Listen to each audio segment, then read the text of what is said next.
You know, the mocking laughter of 500 socialites sounds exactly like shattering glass. That is what I heard 3 weeks ago when my father pointed at me and told the world I was his only failure.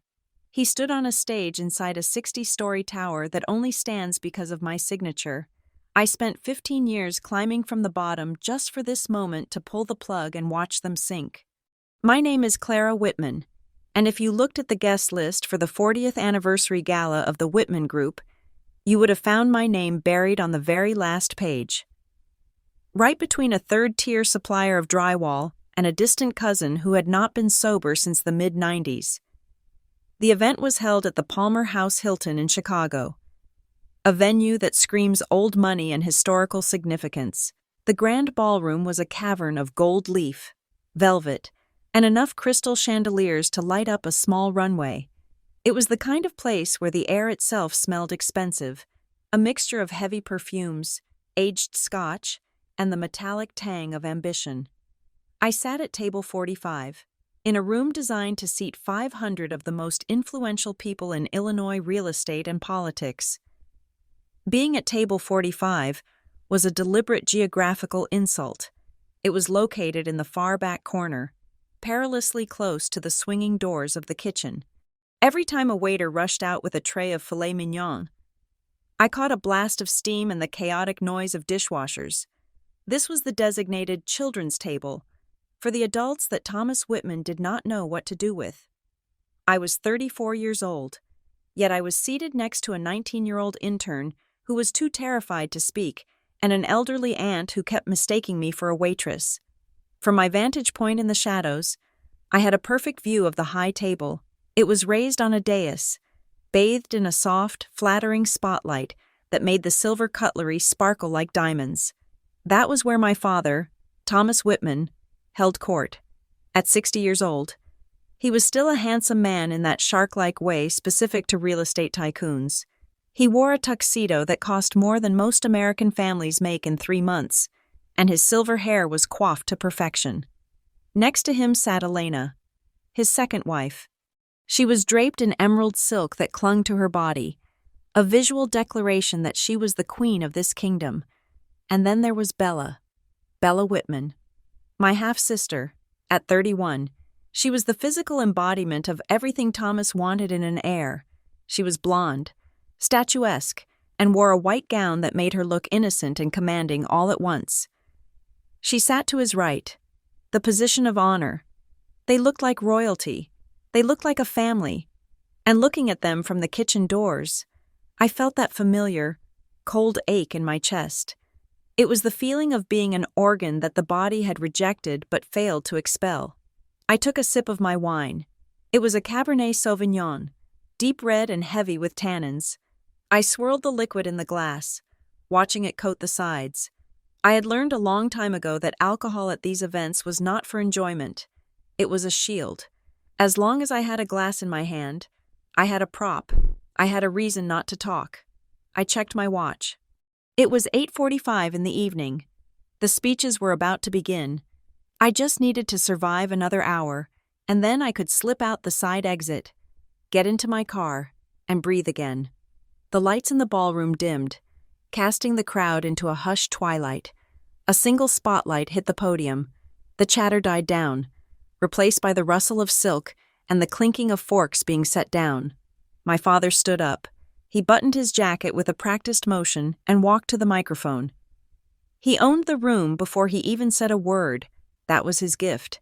He could sell ice to a polar bear, and he could sell the image of a perfect father to a room full of people who should have known better. "Ladies and gentlemen," his voice boomed, rich and baritone. "Friends, competitors." A ripple of polite laughter went through the room. 40 years ago, Thomas continued, leaning into the podium, I started this company with nothing but a desk, a telephone, and a dream to reshape the skyline of Chicago. People told me I was crazy. They told me the market was too volatile. They told me I did not have the pedigree. He paused for dramatic effect. But I had something better. I had grit. And tonight, as I look out at this room, at the empire we have built, I know that grit is the only currency that matters. I watched him from the darkness, It was a good speech. It was also a lie. He had started the company with my mother's inheritance, a fact he conveniently edited out of his biography after she died. But history is written by the victors, and tonight, Thomas was winning. "But a man does not build a legacy alone," he said, his voice softening. He turned his gaze toward the table where Elena and Bella sat. "He builds it for the future. He builds it for his family. And I have been blessed with a partner, Elena, who has stood by me through every market crash and every victory." Elena smiled and waved regally. The room applauded. "And," Thomas went on, his voice swelling with pride, "I have been blessed with a daughter who understands the weight of the Whitman name. Bella, stand up." Bella rose gracefully, nodding to the applause. She looked perfect. "Bella graduated top of her class from Wharton," Thomas announced, beaming. "She has spearheaded our new downtown redevelopment project. She is sharp, she is relentless, and she is the future of the Whitman Group. When I look at her, I see the next 40 years of this city." The applause was thunderous. I clapped too. It was mechanical. My hands met each other without rhythm or enthusiasm. I expected him to stop there. Usually, he did. Usually, I was ignored completely, left to dissolve into the background like part of the wallpaper. That was our unspoken agreement. I stayed invisible, and he pretended I did not exist. But tonight was different. Perhaps it was the champagne. Perhaps it was the arrogance of the anniversary. Perhaps he just felt like kicking a dog because he knew it would not bite back. "However," Thomas said, his tone shifting, the smile stayed on his face, but it became tighter, sharper. "Life is about balance, isn't it? You cannot have the peaks without the valleys." The room went quiet. The air grew heavy. I froze. I knew that tone. Thomas pointed a finger into the darkness, directly toward the back corner, toward the kitchen doors, toward me. "And we all have our burdens to bear." He sighed, a sound of theatrical exhaustion. "My other daughter, Clara, is here tonight, somewhere in the back." Every head in the room turned. 500 pairs of eyes scanned the gloom, hunting for the failure. I felt the heat rise up my neck, scorching my skin. I wanted to shrink, to vanish, to slide under the tablecloth, but I forced myself to sit perfectly still. "Stand up, Clara," he commanded. It was not a request. I stood up. My legs felt heavy, like they were filled with lead. The spotlight swung around, blinding me. I blinked, shielding my eyes, feeling exposed and raw. "There she is," Thomas said, his voice laced with a pity that was far more damaging than anger. 34 years old, still finding herself. "Aren't you, Clara?" A few people chuckled nervously. "You know," Thomas continued, addressing the crowd as if sharing a humorous anecdote. "I offered to pay for Harvard. I offered to pay for Yale. But Clara here decided that higher education was not for her. She decided the family business was too intense." He shook his head. "It breaks a father's heart, truly, to see one child soar to the heavens and the other simply refuse to launch." The laughter in the room grew louder. It was not raucous. It was the sophisticated, cruel laughter of the elite. It was the sound of exclusion. "But we love her anyway," Thomas said, spreading his hands magnanimously. "Even if she is the only person in this room who does not know the difference between a balance sheet and a grocery list, even if she is still relying on her old man to pay her rent, we take care of our own, don't we? Even the hopeless ones." He laughed. Elena laughed. Bella covered her mouth with a napkin to hide her smirk, but her eyes were dancing with delight. The humiliation hit me like a physical blow. It was not just the lies I had not taken $1 from him in 14 years, it was the public dissection of my dignity. He was using me as a prop to make himself look like a saint. He was painting me as a leech, a failure, a joke, just to polish his own halo. I looked around the room. I saw the faces of men and women I had admired from afar. I saw pity in some eyes, but mostly I saw disdain. To them, I was exactly what Thomas said I was: a waste of space, A cautionary tale. I looked down at the wine glass in my hand. The red liquid trembled slightly. Something inside me snapped. It was not a loud snap. It was the quiet sound of a tether breaking, the fear that had controlled me for decades, the desperate need for his validation, the hope that one day he would see me. It all evaporated. In its place, a cold, crystalline clarity rushed in. I was not the girl he thought I was. I was the founder of Apex Strategy Group. I was the person who had secretly saved his company from 3 different regulatory disasters in the last 2 years. I was the one who owned the mortgage on the building he was standing in. He did not know, and his ignorance was going to be his ruin. I did not cry. I did not run. I raised my glass. "A toast," I shouted. My voice was strong, projected from the diaphragm, trained in boardrooms that were far more savage than this ballroom. The room fell silent. Thomas looked confused. He squinted against the spotlight. I began to walk toward the stage. I did not rush. I walked with the steady, predatory rhythm of a woman who owns the ground beneath her feet. My heels clicked against the marble floor. Clack, clack, clack. The sound echoed in the silence like a judge's gavel. The crowd parted for me. They moved instinctively, sensing a shift in the energy. I was no longer the victim at the back table. I was a force moving toward the center. I reached the dais. I did not climb the stairs. I stood at the base, looking up at him. He looked down, his expression shifting from amusement to annoyance. "Sit down, Clara," he hissed, away from the mic. "You are embarrassing yourself." I reached out and took the microphone from the stand on the lower level, the one reserved for audience questions. I tapped it once. The sound thumped through the massive speakers, vibrating in the chests of 500 guests. I looked at Thomas. I looked him dead in the eye. I let the silence stretch for 5 seconds, letting the tension build until it was suffocating. "Congratulations, Dad," I said. My voice was smooth, devoid of tears, stripped of all emotion except a terrifying calm. "That was a beautiful speech, truly." I turned to the audience, making eye contact with the CEO of a rival bank. I smiled. "My father is right about one thing," I said into the microphone. "Legacy is everything. It is the truth we leave behind." I turned back to Thomas.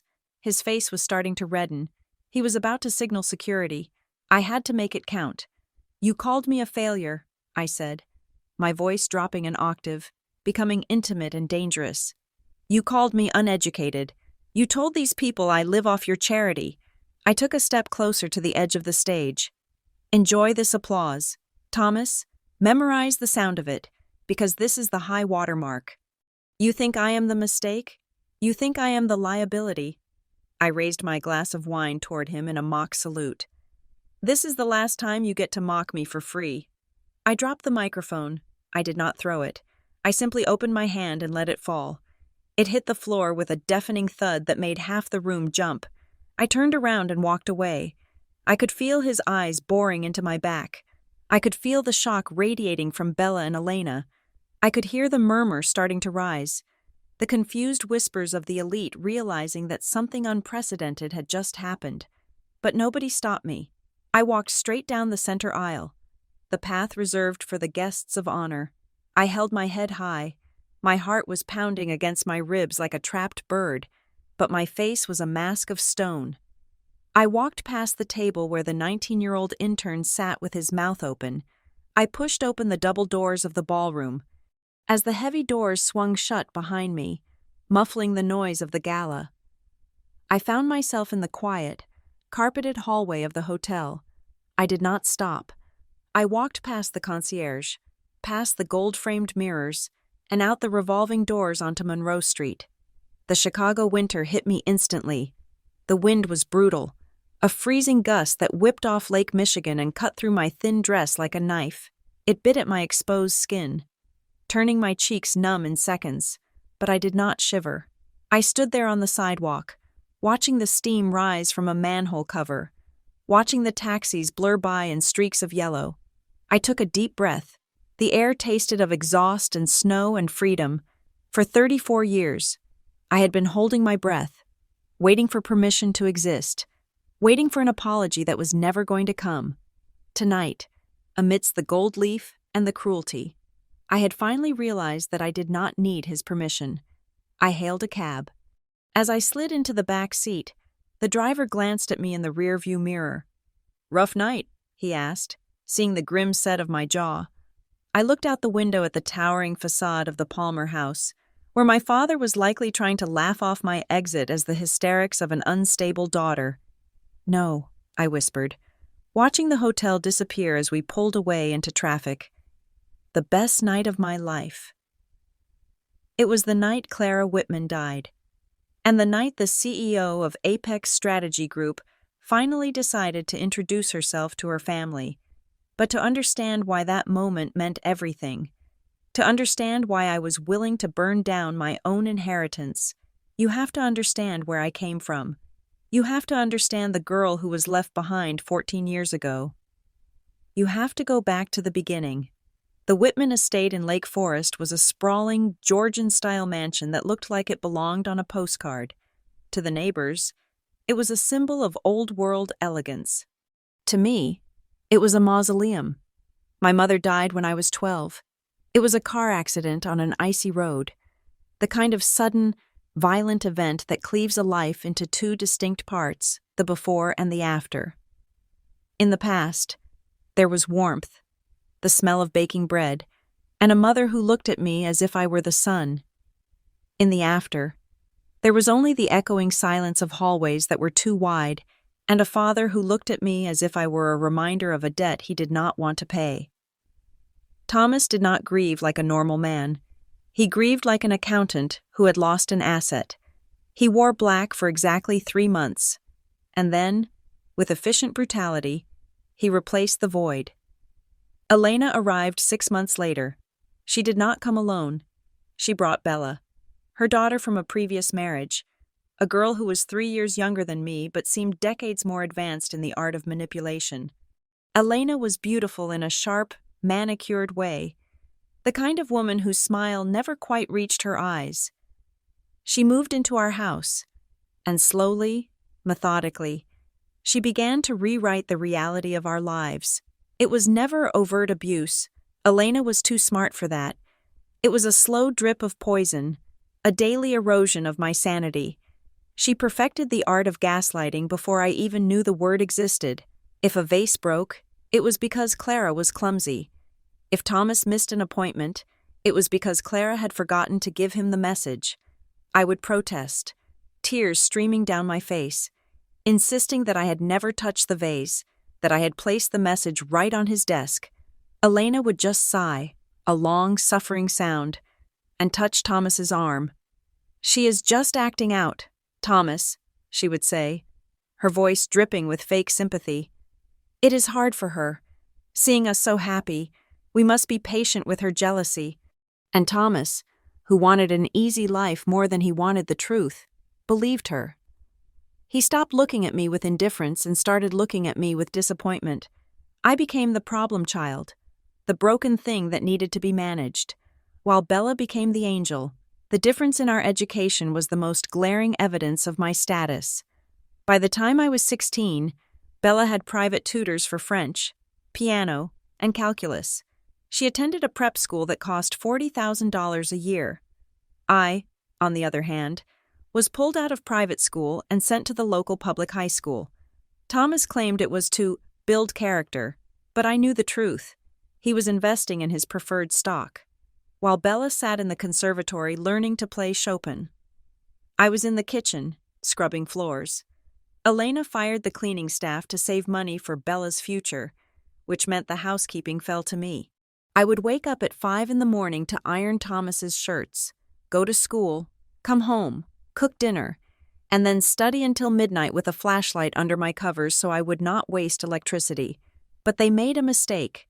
They thought that by denying me resources, they were making me stupid.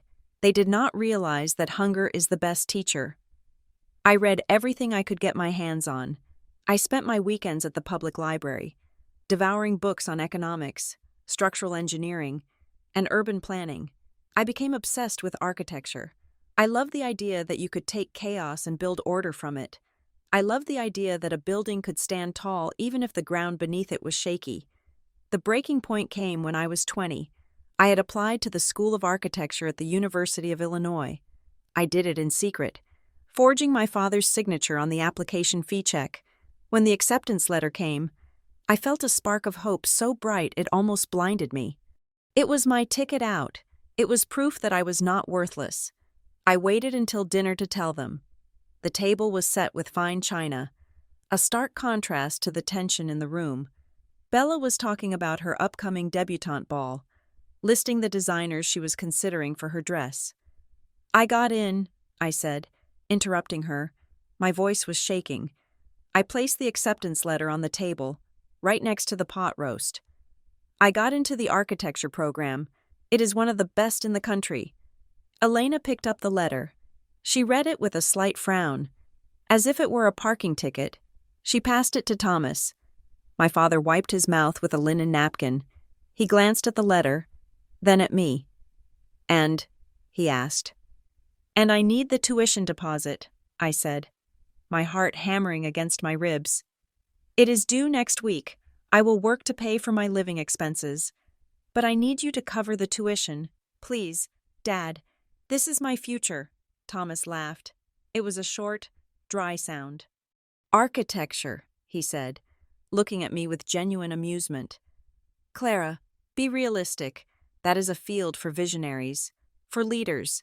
You can barely manage to keep the kitchen clean." "I have straight A's," I argued, desperate. "I have a scholarship that covers half. I just need the rest." "We do not have the liquidity right now," Elena interjected smoothly. "Business has been tight. Clara, you know that. We have to prioritize. Bella's finishing school is essential for her networking." "Business is tight," I repeated, my voice rising. "Dad, I saw the bank statements on your desk. I know about the insurance payout." The room went deadly silent. Thomas's face darkened. "You went through my desk," he said, his voice dropping to a dangerous whisper. "Mom's life insurance," I said, standing up. $500,000. It was supposed to be for my education. Her will said so." Thomas slammed his hand on the table, making the silverware jump. "That money is for the family," he roared. "And I decide how the family spends it." "You spent it," I accused, tears stinging my eyes. "I saw the receipt. You bought a boat. You bought a yacht and you named it Lady Bella." I looked at my stepsister.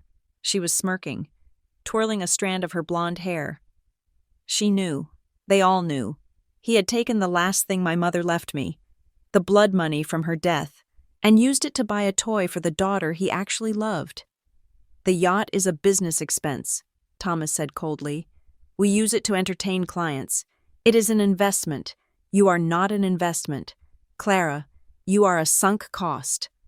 Those words hit me harder than a physical blow. A sunk cost, an expense that cannot be recovered. "So that is it?" I asked, my voice trembling. "You won't help me." "I am helping you," Thomas said, leaning back in his chair. "I am saving you from failure. You are not smart enough for university. Clara, you do not have the breeding. Look at yourself. You are plain, you are awkward, and you are bitter. If you want my advice, find a husband. Find some mid-level manager who needs a housewife to cook his meals. That is your ceiling. Do not try to climb higher. You will only fall." I looked at him, really looked at him. For years, I had been trying to solve the puzzle of how to make him love me. I thought if I worked harder, if I was quieter, if I was better, he would finally see me. But at that moment, standing in the dining room of the house my mother had decorated, I realized the puzzle was rigged. There was no solution. He was simply a bad man. I did not scream. I did not throw the roast beef at the wall. Much as I wanted to, a strange calm washed over me. It was the numbness of a limb being severed. "Okay," I said softly. "Okay." Thomas looked surprised by my surrender. "I am leaving," I said.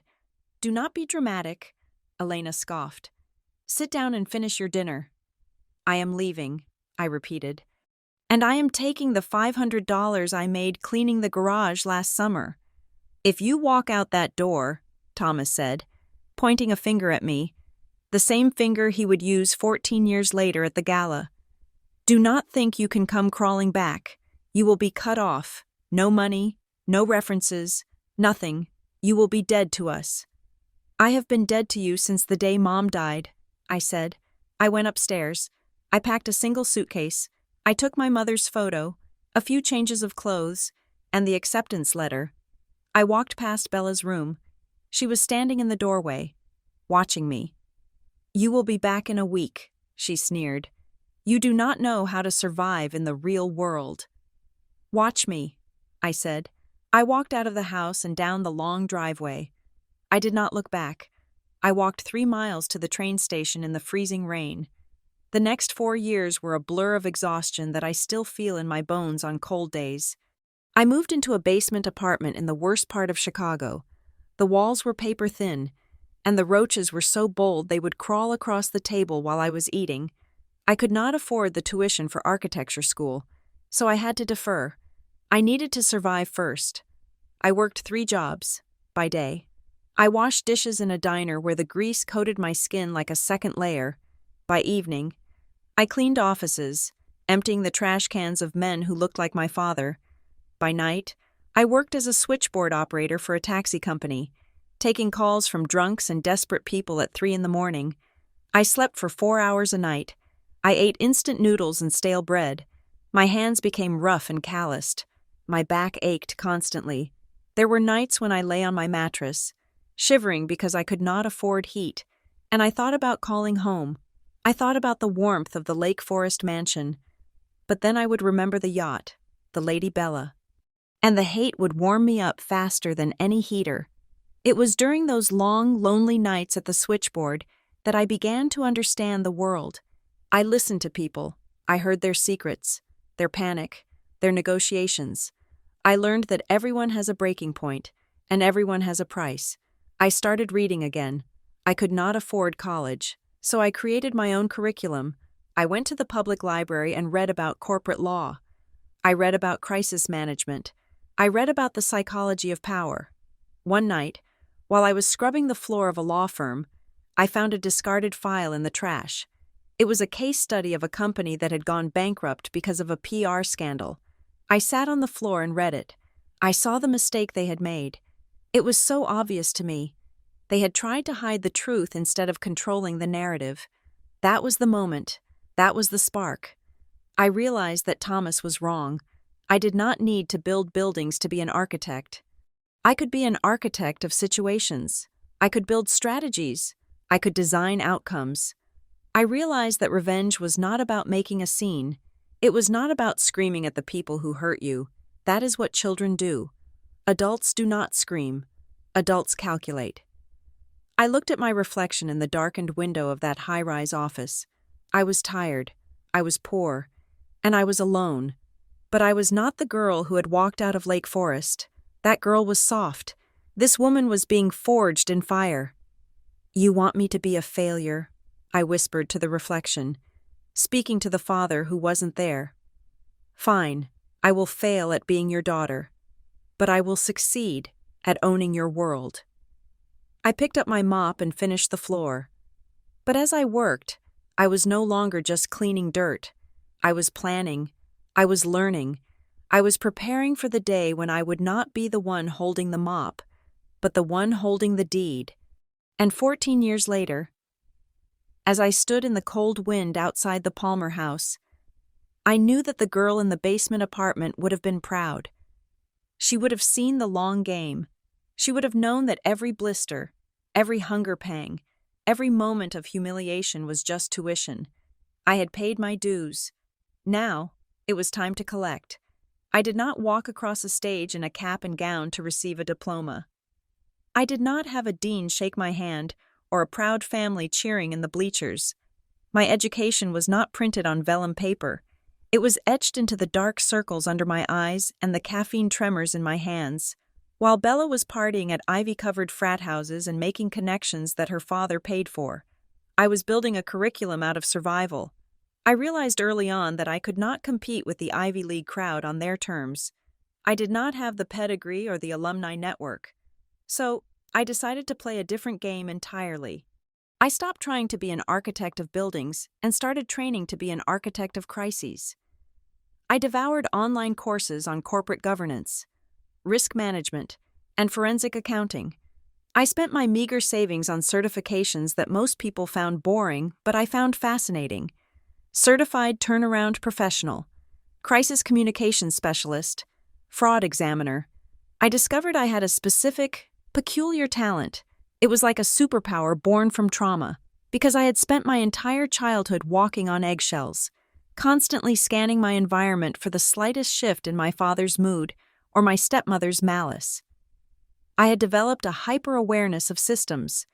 I could look at a company's operational flowchart or a financial report and immediately see where the stress fracture was. I could see the lie before it was spoken. I could see the collapse before the first brick fell. My big break did not come from a job interview. It came from a mistake. I was 24, working as a temp in the mailroom of a mid-sized consulting firm in downtown Chicago. I was nobody, a ghost in a gray cardigan. One afternoon, I was delivering coffee to the conference room where the senior partners were frantically trying to salvage a merger that was falling apart. They were shouting over each other, panicking, blaming the legal team. Sitting in the corner of that room, completely silent, was Julian Sterling. If you know the history of American business strategy, you know the name. Julian was a legend. He was 70 years old then, a retired fixer who had whispered in the ears of presidents and CEOs since the 80s. He was there as a favor to the firm's owner.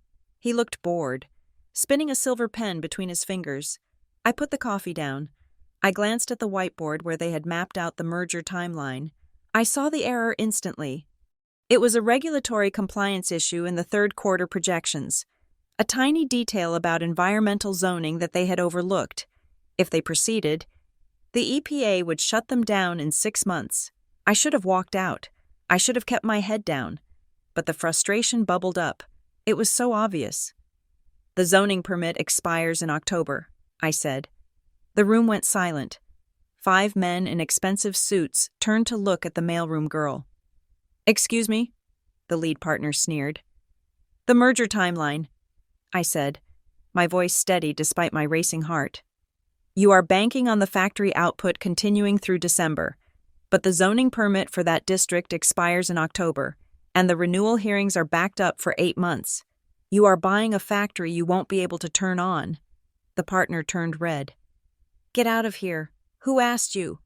But Julian Sterling stopped spinning his pen. He looked at the whiteboard. Then he pulled a file from his briefcase, flipped to page 200, and read for a moment. He closed the file and looked at me. "She is right," Julian said. His voice was gravel and scotch. "You idiots are about to buy a paperweight for $40 million. He pointed his pen at me. "What is your name?" "Kid." "Clara," I said. "Clara," he repeated, testing the weight of it. "Grab your coat. You are done delivering coffee." Julian Sterling became the father I never had, and the mentor Thomas Whitman could never be. He did not care about my last name. He did not care that I didn't have a degree. He cared that I had the sight, as he called it. He took me under his wing and taught me the dark arts of corporate warfare. He taught me that business is not about money, it is about leverage. He taught me that the most dangerous person in the room is not the one shouting, but the one listening. He taught me how to read a balance sheet like a crime scene and how to spin a media disaster into a sympathy campaign. We played chess in his study every Sunday, and he would lecture me between moves. "You have a lot of anger in you, Clara," he told me once, taking my queen. "That is good. Anger is fuel. But if you let it burn wild, it will consume you. You have to compress it, turn it into a laser, cold, precise, and invisible." When I was 27, Julian helped me incorporate my own firm. We called it Apex Strategy Group. The name was generic on purpose. I wanted it to sound like it had existed forever. We operated on a ghost policy. This was my idea. I knew that if the business world found out that the brain behind Apex was a 27-year-old dropout and the estranged daughter of Thomas Whitman, they would laugh me out of the room. Misogyny and elitism were alive and well in Chicago. So, I became a phantom. I hired a team of distinguished-looking lawyers and older men with gray hair to be the face of the meetings. They wore suits, they shook hands, and they presented strategies. But every word they said was scripted by me. Every contract was drafted by me. Every kill order came from my desk. I was the voice in their earpiece. The first year was a grind. We took the cases no one else wanted, the scandals, the dirty divorces of CEOs, the imminent bankruptcies. But we won. We won again and again. Word spread in the whispered circles of the East Coast elite. If your company is bleeding, you call Apex. If the feds are at your door, you call Apex. They are expensive, they are secretive, but they save you. By the time I was 30, Apex Strategy Group was the gatekeeper for 3 Fortune 500 companies. We had offices in New York and D.C., but I kept the headquarters in Chicago. I wanted to be close to the source of my motivation. The money started pouring in. It was an obscene amount of money. For the first time in my life, I did not have to check the price of bread. I paid off my debts. I bought Julian a vintage Jaguar as a thank you gift. And then, I made my most significant purchase. I bought the penthouse of the Stellar Tower. It was a deliberate choice. The Stellar Tower was located directly across the river from the Whitman building. My living room had a floor-to-ceiling glass wall that offered a panoramic view of the city, but I only cared about one view. Every morning, I would stand there with my coffee, looking down. From my vantage point on the 50th floor, I could look directly into the executive suites of the Whitman Group on the 45th floor of their building. I could see the tiny, ant-like figures moving around. I could see the lights on in my father's office when he was working late. It gave me a thrill that was almost electric. I was literally looking down on the man who had spent his life looking down on me. I was higher than him. I was richer than him. And he had absolutely no idea. To the Whitman family, I was still the loser sister.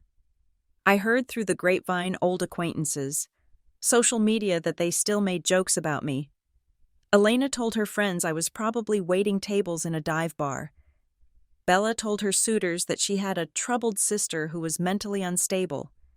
I let them talk. Their ignorance was my armor, if they knew who I was.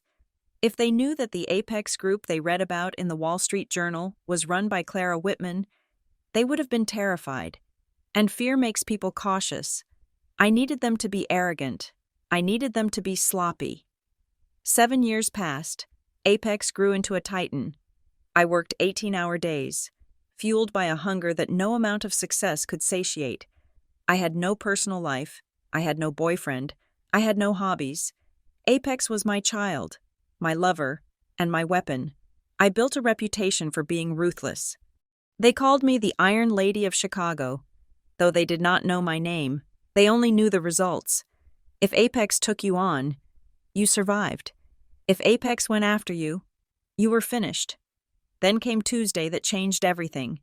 It was a gray, rainy morning in November. I was sitting at my desk, reviewing a case file for a tech startup that had been caught embezzling funds.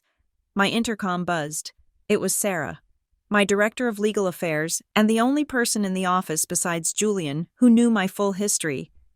"Clara," Sarah said, her voice sounding tight.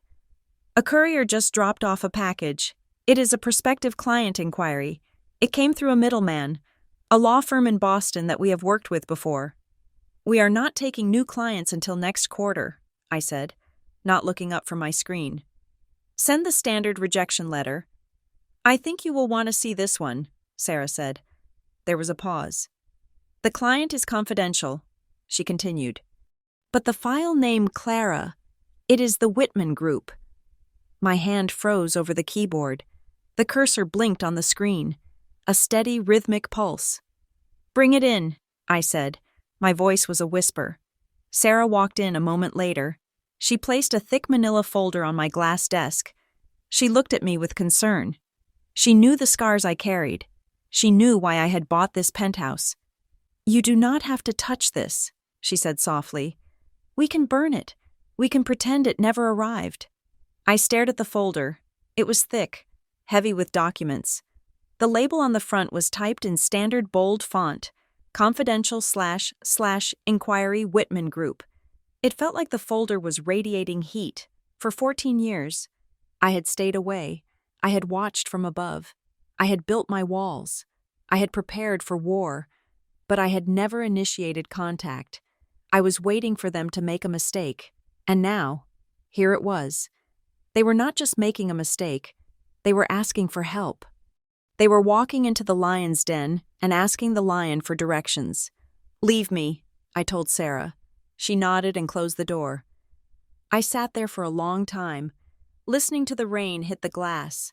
I looked out the window at the Whitman building across the river. It looked gray and imposing in the storm. I reached out and opened the folder. The first page was an executive summary of a crisis. As I read, a smile slowly spread across my face.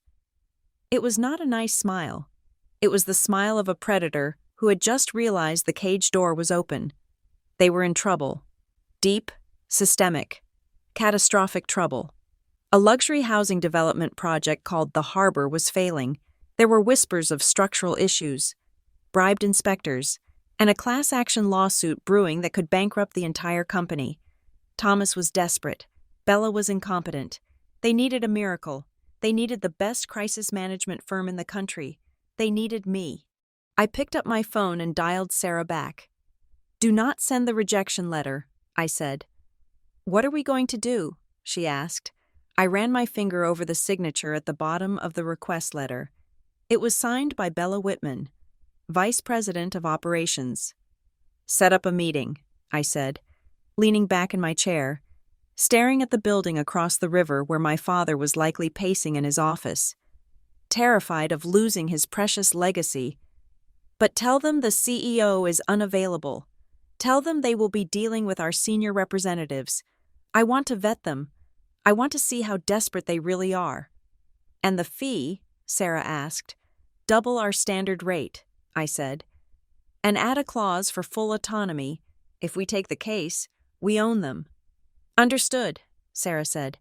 I hung up the phone. I looked down at the file again. This was it. The moment I had been training for. The universe had not just given me a chance for revenge. It had delivered my enemies to my doorstep, wrapped in a bow, begging to be destroyed. I closed the folder. The game had officially begun. The cancer in the Whitman Empire started with a hairline fracture in a foundation slab on the south side of Chicago. It was a project called The Harbor, a $200 million luxury residential complex that was supposed to be the jewel in Thomas Whitman's crown. It was marketed as the future of eco-friendly living, a sanctuary for the young and wealthy. But behind the glossy brochures and the computer-generated renderings, the reality was rotting.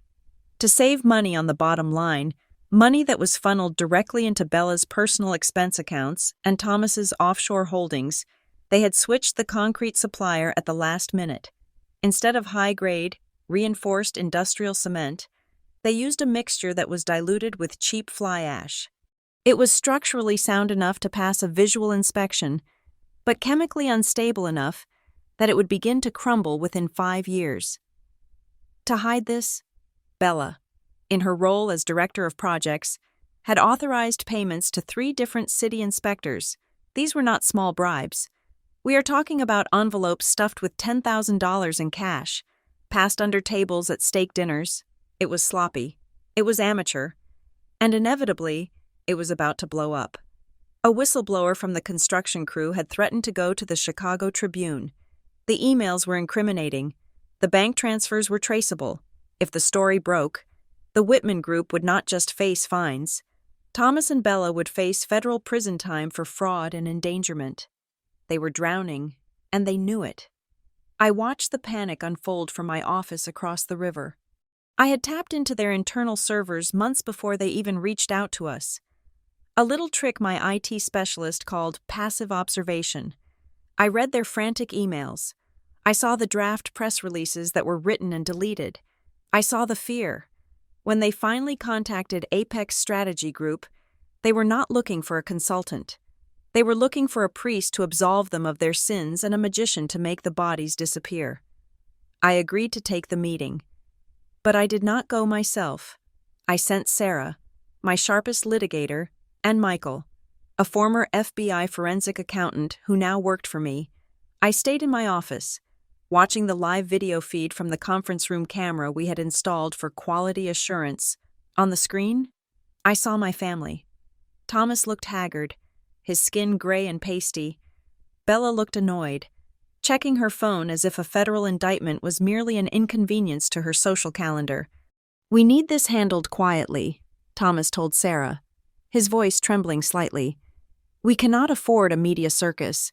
The stock is already volatile." "We can handle it," Sarah said, sliding a contract across the mahogany table. It was a document I had drafted myself.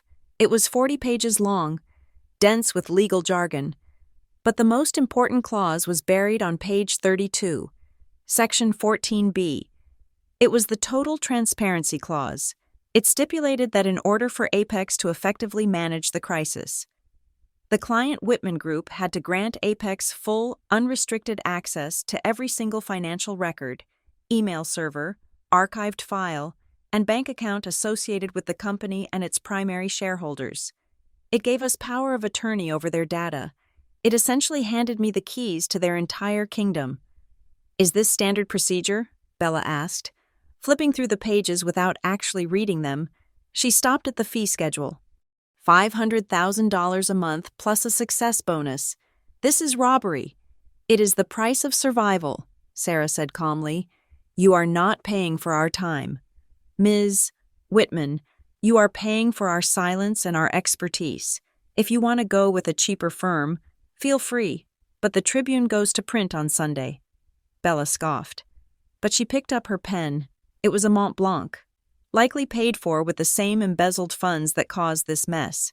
She did not consult a lawyer. She did not read page 32. She just wanted the problem to go away so she could go back to planning her next vacation. She signed. I watched the ink dry on the screen, and I felt a rush of adrenaline that was better than any drug. With that signature, she had not just hired a crisis manager. She had invited the executioner into the house and handed him the axe. For the next 3 years, Apex Strategy Group became the guardian angel of the Whitman Group, and I became the ghost in their machine. We did exactly what we were paid to do. We silenced the whistleblower with a watertight non-disclosure agreement and a settlement that was large enough to buy his silence, but small enough not to raise red flags with the IRS. We managed the city inspectors, finding legal loopholes in the zoning laws that made the previous bribes irrelevant, effectively burying the evidence of corruption under a mountain of legitimate paperwork. We spun the story in the press, turning rumors of structural failure into a proactive renovation initiative that actually boosted the company's stock price by 15%. Thomas thought we were geniuses. Every month, during the conference calls where I sat on mute, listening to him gush, I would hear him praise the Apex team. "You people are miracle workers," he would say, his voice booming with regained confidence. "I do not know who runs your shop, but tell him he is a brilliant man, a truly brilliant man. He understands the game better than anyone I have met in 40 years. The irony was so thick I could taste it. He was praising the man who ran Apex, never suspecting for a second that the brains saving his empire belonged to the daughter he had told to find a husband because she wasn't smart enough to work. But while we were saving them, I was also documenting them. This was the trap. This was the sweet part of the poison, because of the contract Bella had signed. I had legal access to everything. Every time Thomas moved money to an offshore account in the Cayman Islands to avoid taxes, I logged it. Every time Bella charged a $50,000 spa trip to the company credit card under consulting fees, I archived the receipt. I found evidence of shell companies set up to launder money from government contracts. I found emails where they mocked their tenants, calling them cattle and rent pigs. I built a dossier. It was digital, encrypted, and stored on a secure server that only I could access. I called it the obituary. By the 3rd year, the file was no longer just a collection of dirty secrets. It was a nuclear weapon. I had enough evidence to put Thomas away for 20 years for tax evasion, wire fraud, and conspiracy. I had enough to strip Bella of every asset she owned and leave her facing charges for corporate malfeasance. I held their lives in my hand. I could have crushed them at any moment. I could have sent one anonymous email to the Department of Justice and watched them burn. But I didn't. Not yet. I waited because I wanted the timing to be poetic. I wanted the fall to happen when they felt the safest. The contract with Apex was a fixed term of 3 years. It was set to expire 1 week after the company's 40th anniversary gala. The renewal of our contract was crucial for them. The Whitman Group was still fragile. They had become dependent on Apex to navigate the complex regulatory landscape we had constructed around them. Without us, the protective shield would vanish, and the old skeletons would come dancing out of the closet. Sarah told me that Thomas was desperate to renew. He was planning to announce a lifetime partnership with Apex at the next board meeting. He thought we were partners. He thought we were friends. And that brings us back to the night at the Palmer House. I did not have to go to that gala. I could have stayed in my penthouse, signed the termination papers, and sent them over by courier the next morning. It would have been cleaner. It would have been safer. But I needed to know. I needed to see them one last time before I pulled the trigger. There was a small, foolish part of me, the child who still lived inside the CEO, that wondered if they had changed. I wondered if the brush with death over the last 3 years had humbled them. I wondered if, seeing me there, Thomas might look at me with something other than disdain, if he had greeted me with kindness, if he had apologized for the past. If he had shown even a flicker of humanity, would I have destroyed him? I asked myself that question as I put on my dress that night. It was a simple black dress. Expensive but understated. I did not wear jewelry. I wanted to be a blank canvas. I wanted to give him a chance to paint a new picture. I drove to the Palmer House with the termination notice sitting in the glove compartment of my Porsche. It was ready. The obituary file was queued up on my server, ready to be released to the authorities and the press with a single keystroke. When I walked into that ballroom, I felt like a spy in enemy territory. I took my seat at the back table. I watched them glitter on the stage, and I waited. And then, Thomas spoke. My other daughter. Clara the failure, the only mistake. As his words washed over me, confirming that nothing had changed, that he was incapable of change, the last shred of doubt in my mind evaporated. The sweet trap snapped shut. He had just insulted the only person in the world who could save him. He had just mocked the architect of his survival. So, when I walked out of that hotel into the cold Chicago night, I was not running away. I was simply going home to push the button. The 3 years of cleaning, the 3 years of saving them, the 3 years of silent observation, it all ended tonight. They thought they had hired a cleaner. They didn't realize they had hired a coroner, and tomorrow morning, when the sun rose over Lake Michigan, the autopsy would begin. The valet at the private garage on Wabash Avenue did not ask questions. That was why I paid him $300 a month for a reserved spot that did not technically exist on the building's registry. He simply nodded, handed me the keys to my Porsche 911 Turbo S, and opened the gate. The car was matte black, sleek, and aggressive. I had bought it with the bonus from the first Fortune 500 company I saved, to the world. It was just an expensive toy. To me, it was a capsule. Once I slid into the driver's seat, and the door sealed shut with a solid, reassuring thunk, the noise of Chicago vanished. The smell of the leather, the cool touch of the steering wheel, the hum of the engine coming to life, it all served to ground me. I drove toward the river, navigating the slick streets with a mechanical precision. I kept the radio off. I needed the silence. My mind was still vibrating from the adrenaline of the gala, replaying the moment the microphone hit the floor, the shock on Thomas's face, the way the room had seemingly stopped breathing. For a moment, as I merged onto Lakeshore Drive, a wave of nausea hit me. It was a physiological reaction, the inevitable crash after a high-stakes confrontation. My hands trembled slightly on the wheel. Was I crazy? I had just declared war on my own family in front of the entire city. I had burned the bridge, doused it in gasoline, and danced in the ashes. But then, the phone in my purse buzzed. I glanced at the screen. It was a text message from Bella. Of course it was. She could never let anything go without having the last word, even if that word was misspelled. "You are psychotic. You made Dad furious. He is talking to the lawyers right now. Do not expect to see a single cent of the inheritance. You are cut off for good this time. Loser." I laughed. It was a dark, dry sound that echoed in the empty car. They still thought this was about allowance money. They still thought I was the teenager begging for tuition. They had no idea that the inheritance they were threatening to withhold was a pittance compared to the hourly rate I charged their company. Bella was threatening to cut off a garden hose while I was standing on the dam that held back the ocean. The trembling in my hands stopped. The nausea was replaced by a cold, hard resolve. I pulled into the private underground entrance of the Stellar Tower.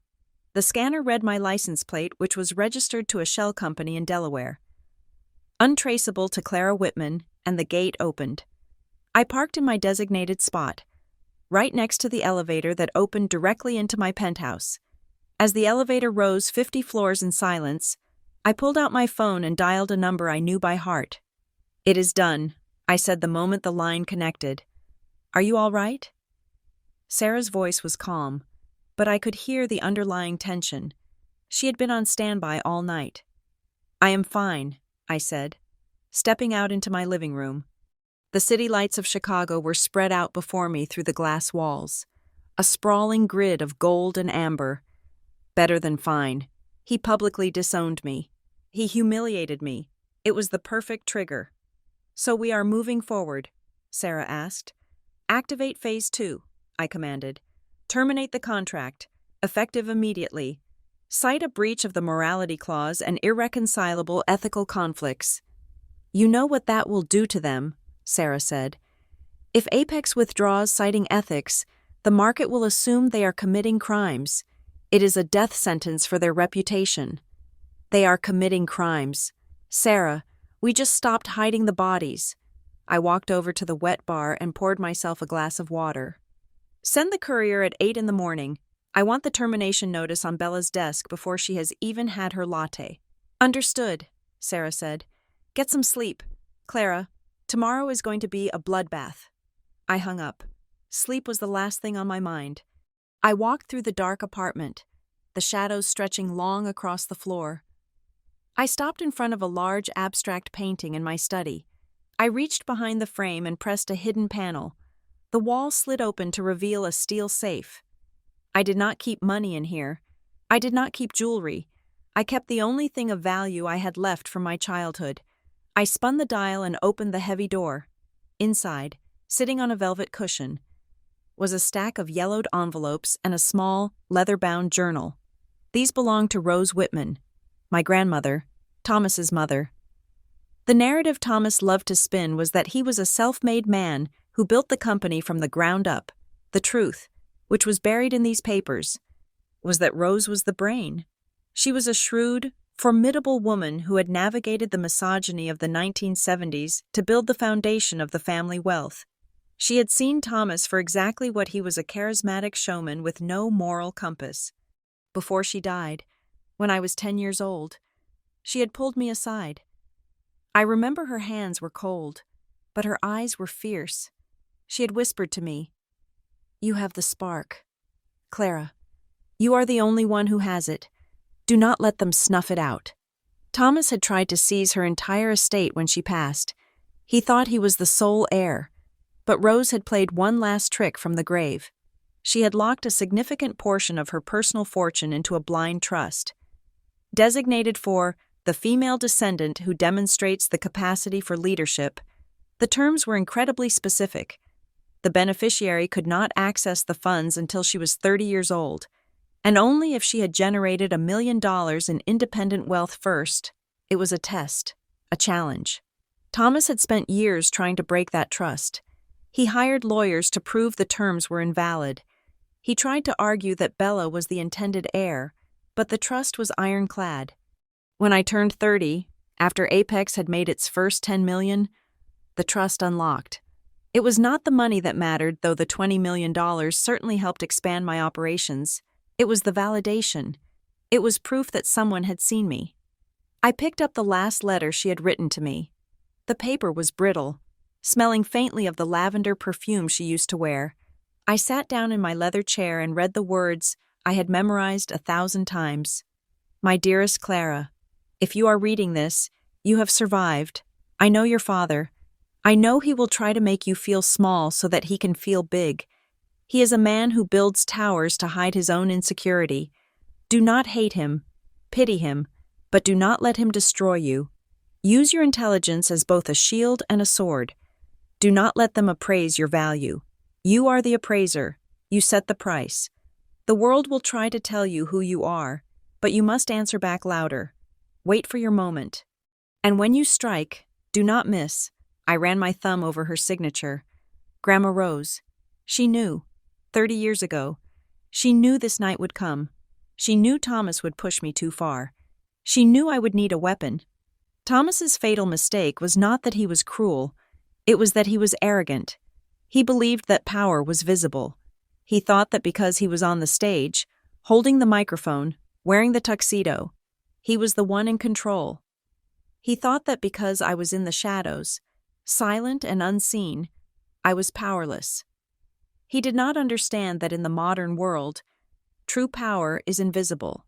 It is the algorithm that controls the feed. It is the lawyer who drafts the contract. It is the consultant who knows where the bodies are buried. I closed the safe.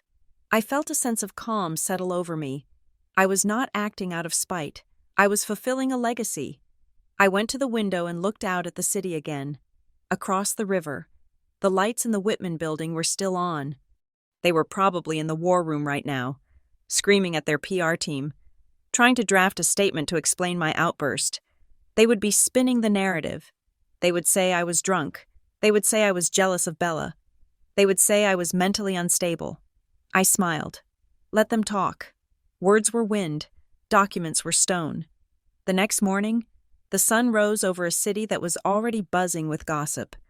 I woke up at 6, did my 40 minutes of yoga, and drank my green juice. I did not turn on the TV. I did not check Twitter. I knew what was happening. I had orchestrated it. By 9 o'clock, the courier had delivered the termination notice to the Whitman Group headquarters. By 9:30, the first whispers started circulating in the financial blogs. Apex Strategy Group drops high-profile client. Whitman Group in trouble. By 10 o'clock, the phone calls started coming in. Not to me, nobody knew who I was, but to the reception desk at Apex. Reporters, competitors, shareholders, they all wanted to know one thing. Why would the most prestigious crisis management firm in the city suddenly walk away from a 40-year-old empire? Our official statement was brief and brutal. It was posted on our website at exactly 10:15. Apex Strategy Group announces the immediate termination of its consulting agreement with the Whitman Group. While we value our client relationships, we adhere to a strict code of ethics and regulatory compliance. Due to irreconcilable differences regarding operational transparency and adherence to legal standards, we can no longer represent the Whitman Group effectively immediately. It was a masterpiece of corporate assassination. We did not accuse them of anything specific. We did not say fraud or bribes. We simply used the phrase adherence to legal standards. In the business world, that is the equivalent of painting a red cross on the door and writing plague underneath it. It tells every bank, every investor, and every partner that there is something radioactive inside that company. I sat in my office at Apex, accessible only by a private elevator, and watched the stock ticker on my monitor. Whitman Group stock opened at $42 a share. By 11 o'clock, it was down to 38. By noon, it was in free fall. Trading at 32, the panic was setting in. At 1 o'clock, my personal cell phone rang. It was a number I did not recognize, but the area code was local. I usually ignored unknown numbers, but something told me to answer this one. "Hello?" I said. "Clara." A male voice, hesitant and hushed. I recognized it immediately. It was Uncle Marcus. He was Thomas's younger brother, a soft-spoken man who had been pushed out of the family business years ago because he was too sensitive. He ran a small bookstore in the suburbs now. He was the only one who had ever sent me a birthday card. "Uncle Marcus," I said, softening my tone. "It has been a long time." "It has," he said. He sounded nervous. "Clara, listen. I do not have much time. I still have a few friends in the building, old secretaries who talk to me. I wanted to warn you." "Warn me about what?" "Thomas is on a rampage," Marcus whispered. "I have never seen him like this. He is not just angry, he is scared. And when Thomas is scared, he gets dangerous." "I know," I said. "He is on the phone with his personal litigation team," Marcus continued. "He is planning to sue you, Clara. He wants to sue you for defamation of character for what you said at the gala. He wants to file a restraining order. He is telling everyone that you are off your medication and that you are trying to sabotage the company because of a vendetta." I leaned back in my chair. A defamation lawsuit. It was so predictable. It was the bully's last resort. "He says he's going to destroy you in court," Marcus said, his voice trembling. "He says he will drag your name through the mud until you cannot get a job at a gas station. Clara, maybe you should apologize. Just issue a statement saying you were stressed. Make it go away before he hurts you." I closed my eyes for a second, feeling a pang of sympathy for Marcus. He had spent his whole life being afraid of Thomas. He thought the only way to survive was to kneel. "Uncle Marcus," I said gently, "thank you for calling. I know you are trying to protect me." "I am," he said. "You cannot win against him, Clara. He has an army of lawyers." I opened my eyes and looked at the wall of monitors in front of me. On one screen, I had the live feed of the Whitman stock plummeting. On another, I had the obituary file open. Thousands of pages of evidence that I had legally obtained as their consultant. If Thomas sued me for defamation, he would have to prove that what I said was false. To do that, we would go to court, and in court, there is a process called discovery. During discovery, I would have the right to demand documents to prove my defense. I could submit the evidence I already had. I could put Thomas on the stand under oath. I could put Bella on the stand. A lawsuit would not be a punishment for me. It would be a microphone. It would be a public stage where I could present the forensic autopsy of his corruption. And this time, a judge would be listening. "Clara," Marcus asked, worried by my silence. "Are you there?" "I am here. Uncle Marcus," I said. "What are you going to do?" I smiled. It was the same smile I had worn when I walked out of the Palmer house. "Let him sue," I said. "Tell him to file the paperwork today. Tell him to hire the most expensive lawyers he can find." "But why?" Marcus stammered. "Why would you want that?" "Because, Uncle Marcus," I said, "that is exactly what I want. He thinks a lawsuit is a threat. He does not realize it is an invitation." "An invitation to what?" "To his own funeral," I said. I hung up the phone. I turned to my computer. I opened the internal communication channel to my legal team. "Sarah," I typed, "prepare for a defamation suit. Do not settle. Do not negotiate. We accept the challenge." I hit enter. The trap was fully set. Thomas was flailing in the quicksand, and every move he made to save himself only pulled him deeper. He was about to drag the legal system into a fight with a woman who had memorized the rulebook while he was busy buying yachts. I stood up and walked to the window of my office. The rain had started again, washing over the city of Chicago. It was a cleansing rain. "Come and get me, Dad," I whispered to the gray skyline. "I am right here." Monday morning arrived with the precision of a guillotine blade. While the rest of Chicago was waking up to the smell of coffee and the rumble of the L train, the executive suite of the Whitman Group was about to become a crime scene. I had timed the delivery perfectly. At exactly 8 o'clock in the morning, just as Thomas sat down at his mahogany desk to review the damage control plan for the gala, a courier from a third-party legal service walked through the glass doors. He did not carry a package. He carried a single, red-bordered envelope, In the legal world, a red border is the universal color code for immediate action required. I was sitting in my office across the river, sipping an espresso, watching the feed from the hidden camera in the Whitman conference room.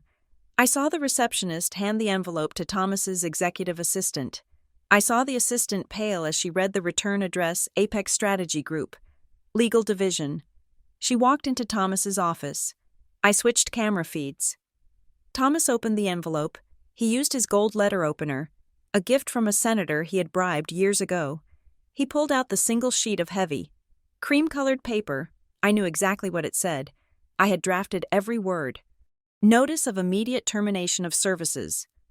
I watched his eyes scan the document. I saw the moment the blood drained from his face. He stood up so fast his chair tipped over backward, crashing against the floor-to-ceiling window. "Get Bella!" he screamed. The audio on the camera was crisp. "Get her in here now!" Bella ran in a moment later, looking disheveled. She had clearly been crying, or perhaps hungover, from the disaster of the weekend. "What is it?" she asked. "Is it a defamation suit? Did we serve her?" Thomas threw the letter at her. It fluttered to the floor. "Read it," he snarled. Bella picked it up. Her eyes widened. "They can't do this. We have a contract. We have a 5-year renewal pending." "Read the cause," Thomas shouted. Slamming his hand on the desk, Bella read aloud, her voice trembling. "Termination for cause irreconcilable conflict of interest and a demonstrated lack of respect for the senior leadership of Apex Strategy Group." She looked up, confused. "Lack of respect. We love them. You praise them in every board meeting. Who did we disrespect?" "I don't know." Thomas paced the room, running his hands through his silver hair. "I have never even met their senior leadership. That is the point. They are ghosts." The panic in the room was palpable. They knew exactly what this meant. Apex was the dam holding back the floodwaters. We were the ones managing the EPA inspectors. We were the ones suppressing the lawsuits from the tenants. We were the ones keeping the banks from calling in the loans on the harbor project. If Apex walked away, the dam would break, and the flood would drown them within 48 hours. "Call them," Thomas ordered. "Call the emergency line. Tell them it is a misunderstanding. Offer them more money. Double the retainer. Triple it." Bella scrambled for the phone. She dialed the number that had been their lifeline for 3 years. I watched her from my office. I looked down at my desk phone. The light blinked red. It was the direct line from the Whitman Group. I let it ring. It rang 4 times. Then it went to voicemail. Bella dialed again and again. "They are not picking up," she whispered, looking at her father with terror in her eyes. "It is going straight to voicemail." "Try the email," Thomas barked. "Email the lead counsel." I turned to my computer monitor. An email popped up from Bella. "Urgent. Please respond." I selected the email. I hit delete. Then I blocked the sender. I leaned back in my chair. This was the ghost protocol in action. For 3 years, we had been their best friends. Now, we were a void. There is nothing more terrifying to a narcissist than silence.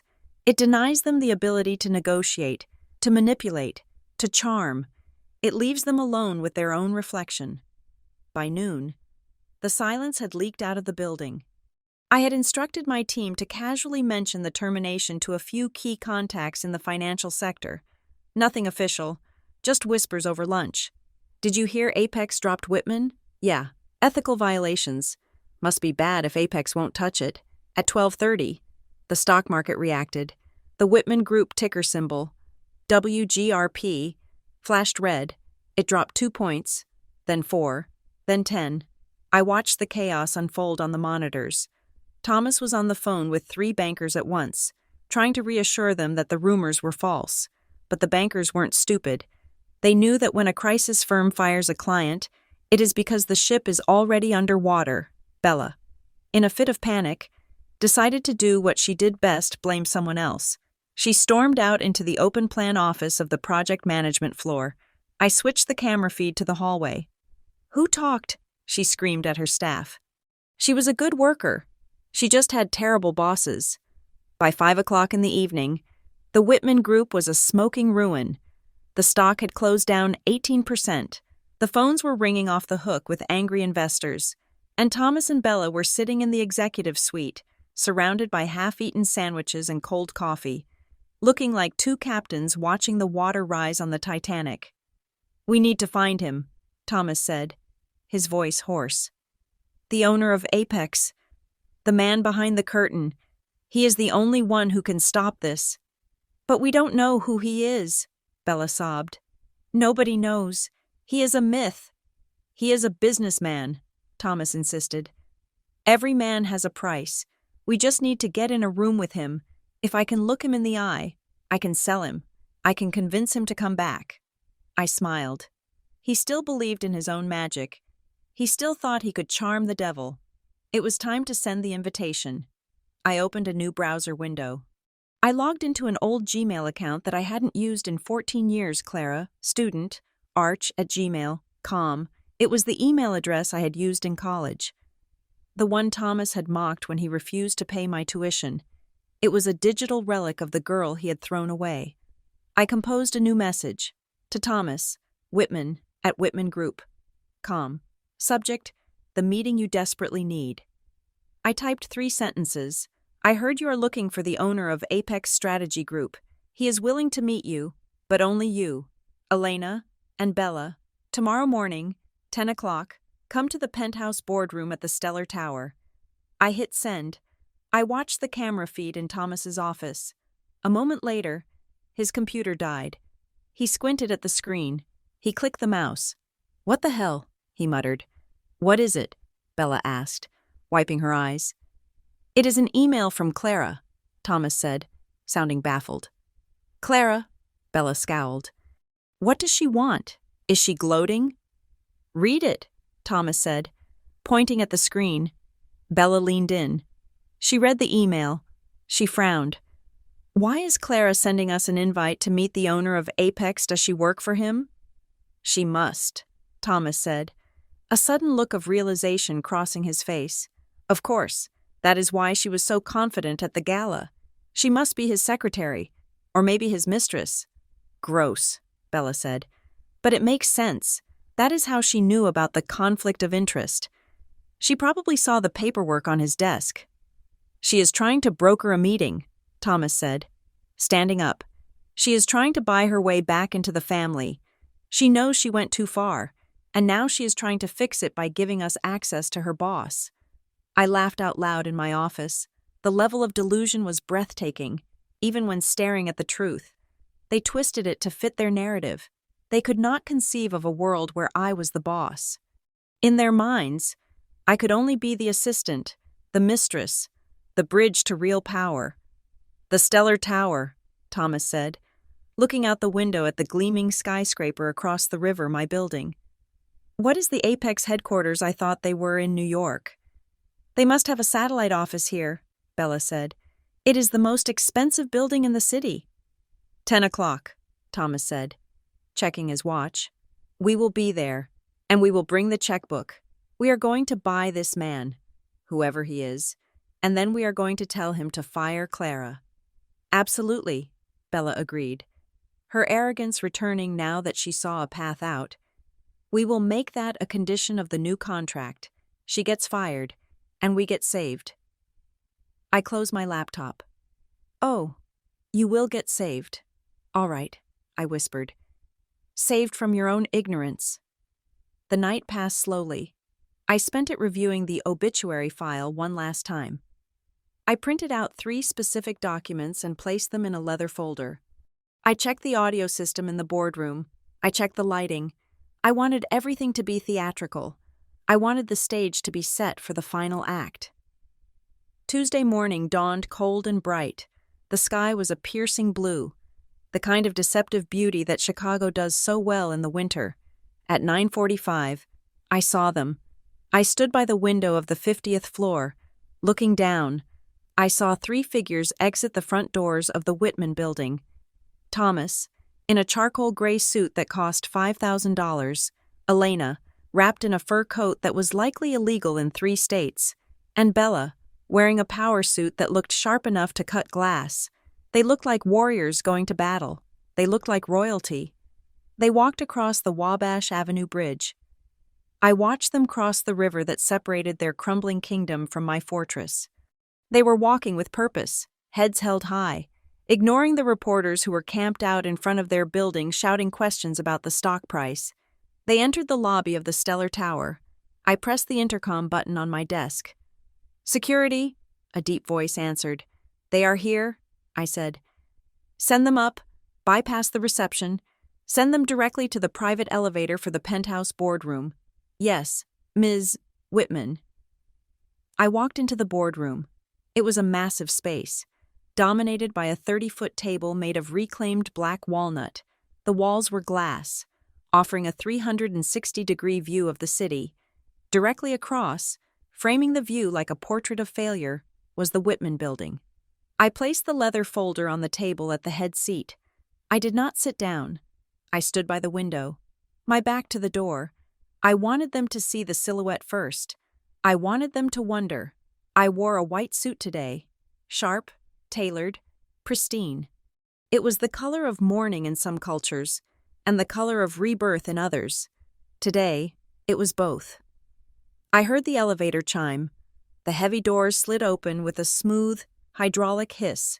I heard their footsteps on the marble floor, the confident, heavy click of Thomas's loafers, the sharp staccato of Bella's heels.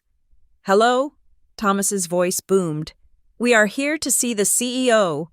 I did not turn around yet. "Please, have a seat," I said. My voice was calm, authoritative, but I kept it low enough that they might not recognize it instantly, or perhaps they simply didn't expect to hear my voice in this room. "We were told it was 10 o'clock, Bella said, impatient. "Where is he? We don't have all day." "The CEO is a busy person," Thomas corrected her, using his business voice. "We appreciate the time. My daughter, Clara. She arranged this." I turned around, slowly, deliberately. I faced them. They were standing near the door, looking around the room with expressions of awe. They were admiring the art on the walls, the view, the sheer smell of wealth that permeated the room. They looked like tourists in a museum. Then, their eyes landed on me. For a second, there was no recognition.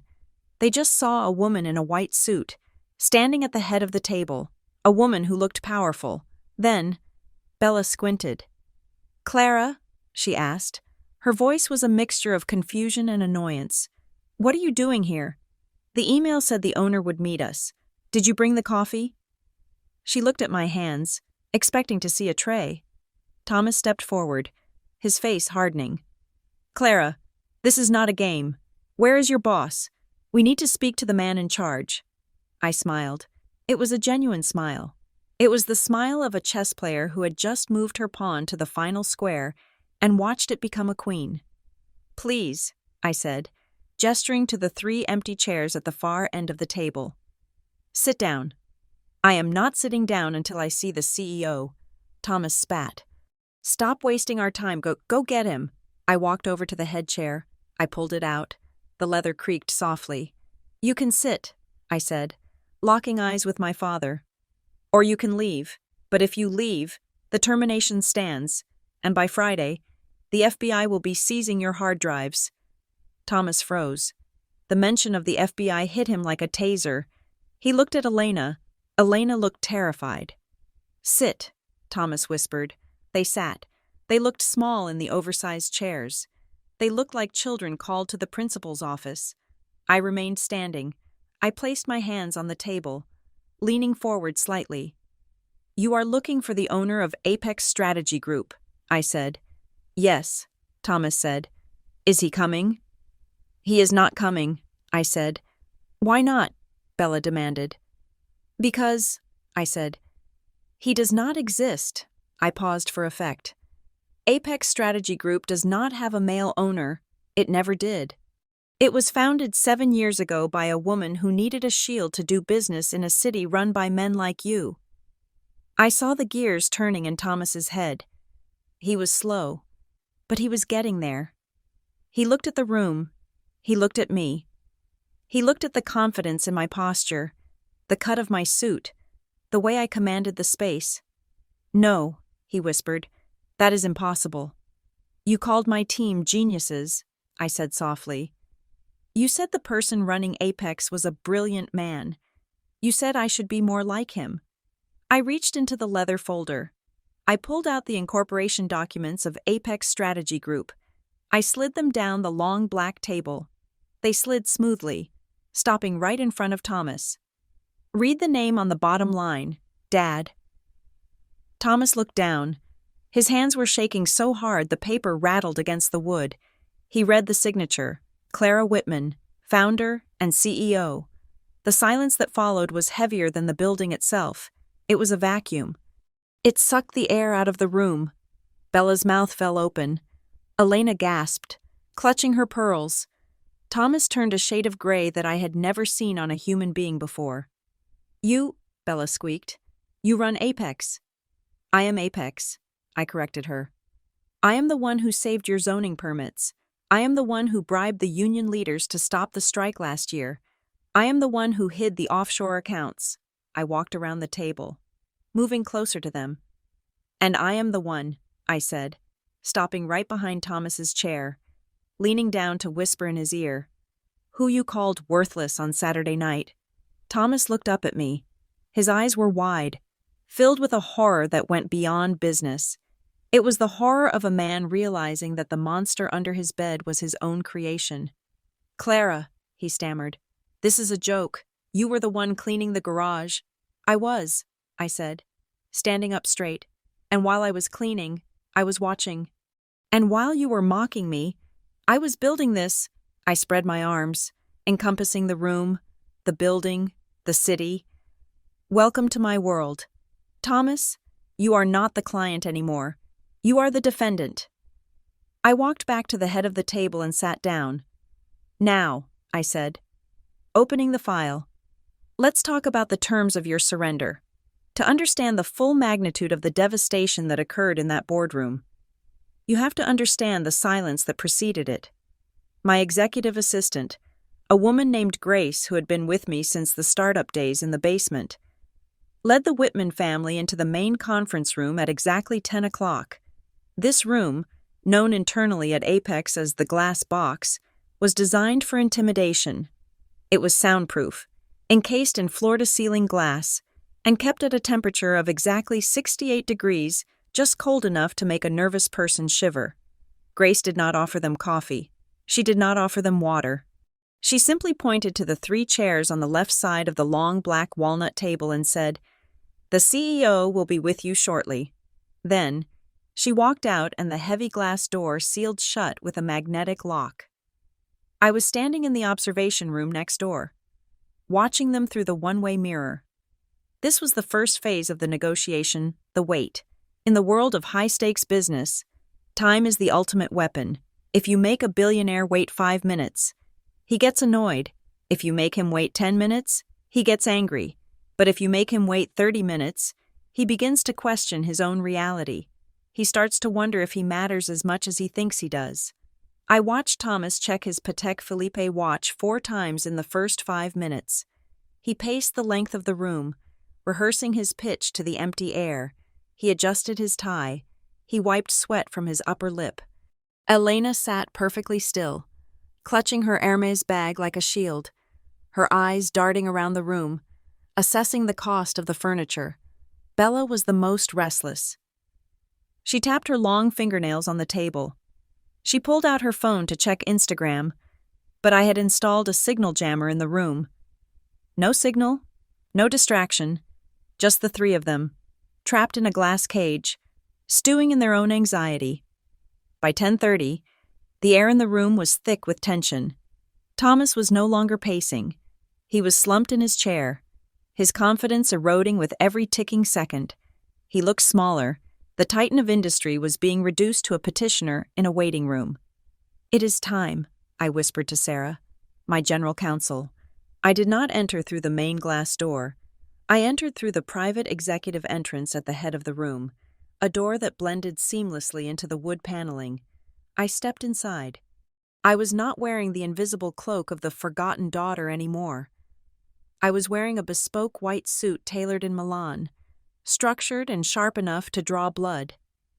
My hair was pulled back in a severe, elegant chignon. I wore no jewelry except for a vintage Cartier watch. The sound of the door opening made them all jump. Thomas scrambled to his feet, buttoning his jacket, a reflex of deference to power. Elena smoothed her skirt, but Bella did not look at the suit. She did not look at the posture. She only looked at the face, and her brain, wired to see me as a servant, misfired spectacularly. She let out a short, incredulous laugh. "Finally," Bella scoffed, rolling her eyes. "Did they run out of coffee, boys? Seriously? Clara, you are working catering now. We have been waiting half an hour. Go get us 3 sparkling waters with lime, and tell your boss if he is not here in 5 minutes, we are leaving." The silence that followed was absolute. It was not empty silence. It was heavy, suffocating silence. I did not speak. I did not blink. I simply walked to the head of the table, pulled out the massive leather chair, the CEO's chair, and sat down. I rested my elbows on the table and tented my fingers, looking directly at Bella. Thomas looked confused. He looked from me to the empty chair, then back to me. His mouth opened, but no sound came out. Sarah walked in behind me. She was holding a thick legal binder. She stood to my right, looking at the Whitman family with the cold professional detachment of an executioner. "Mr. Whitman, Mrs. Whitman, Miss Bella Whitman," Sarah said, her voice clear and cutting. "It is my distinct honor to introduce you to the founder, majority shareholder, and chief executive officer of Apex Strategy Group." She paused, letting the words hang in the air like a guillotine blade. "Ms. Clara Whitman?" For a solid 10 seconds, nobody breathed. The color drained from Thomas's face so fast it looked like a physical injury. His knees gave way, and he collapsed back into his chair. His eyes were wide, fixed on me, filled with a mixture of confusion and dawning horror. Elena let out a small, strangled gasp, her hand flying to her mouth. Bella looked like she had been slapped. Her smirk froze, then shattered. She looked at the chair I was sitting in. She looked at Sarah. She looked at me. "No," Bella whispered. "That is not funny. Do I look like I'm joking?" "Bella," I asked. My voice was different. It was not the soft, apologetic voice they remembered. It was the voice that had commanded boardrooms for a decade. It was deep, resonant, and utterly devoid of warmth. "This is impossible," Thomas stammered. His voice was a dry rasp. "Are you Apex?" But the reports and the strategies were brilliant. They were geniuses. "Thank you, Dad," I said. "I know. I wrote them." I reached for the thick file folder Sarah had placed in front of me.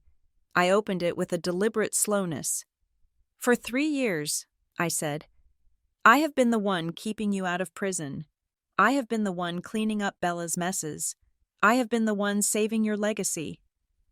I pulled out a stack of documents and tossed them down the length of the table. They fanned out, sliding across the polished wood. "The EPA bribery settlement," I said, pointing to the first document. "I negotiated that." I tossed another stack. "The structural engineering cover-up for the harbor project. I designed that narrative." I tossed a third stack, heavier than the others. "The money laundering through the shell companies in Panama. I buried that so deep the IRS will never find it. Unless, of course, I give them the map." Thomas stared at the papers. These were his darkest secrets, the things he thought were hidden in the vault of a faceless corporation. Now they were lying on a table in front of the daughter he had called a failure. "Why?" Thomas whispered. He looked old, defeated. "If you were this powerful, why did you help us? Why didn't you tell us?" "Because I wanted to see if you were capable of change," I said. "I wanted to see if, given enough success, given enough safety, you would ever look at me and see a human being." I reached into my pocket and pulled out a small black remote. "But then came Saturday night," I said. "The Palmer House." I pressed the button. The surround sound system in the boardroom came to life. It was a recording I had pulled from the event's live feed, isolated and amplified. Thomas's voice filled the room, booming and arrogant. She is the only failure, a useless girl living off the Whitman name. Uneducated, worthless. The recording ended.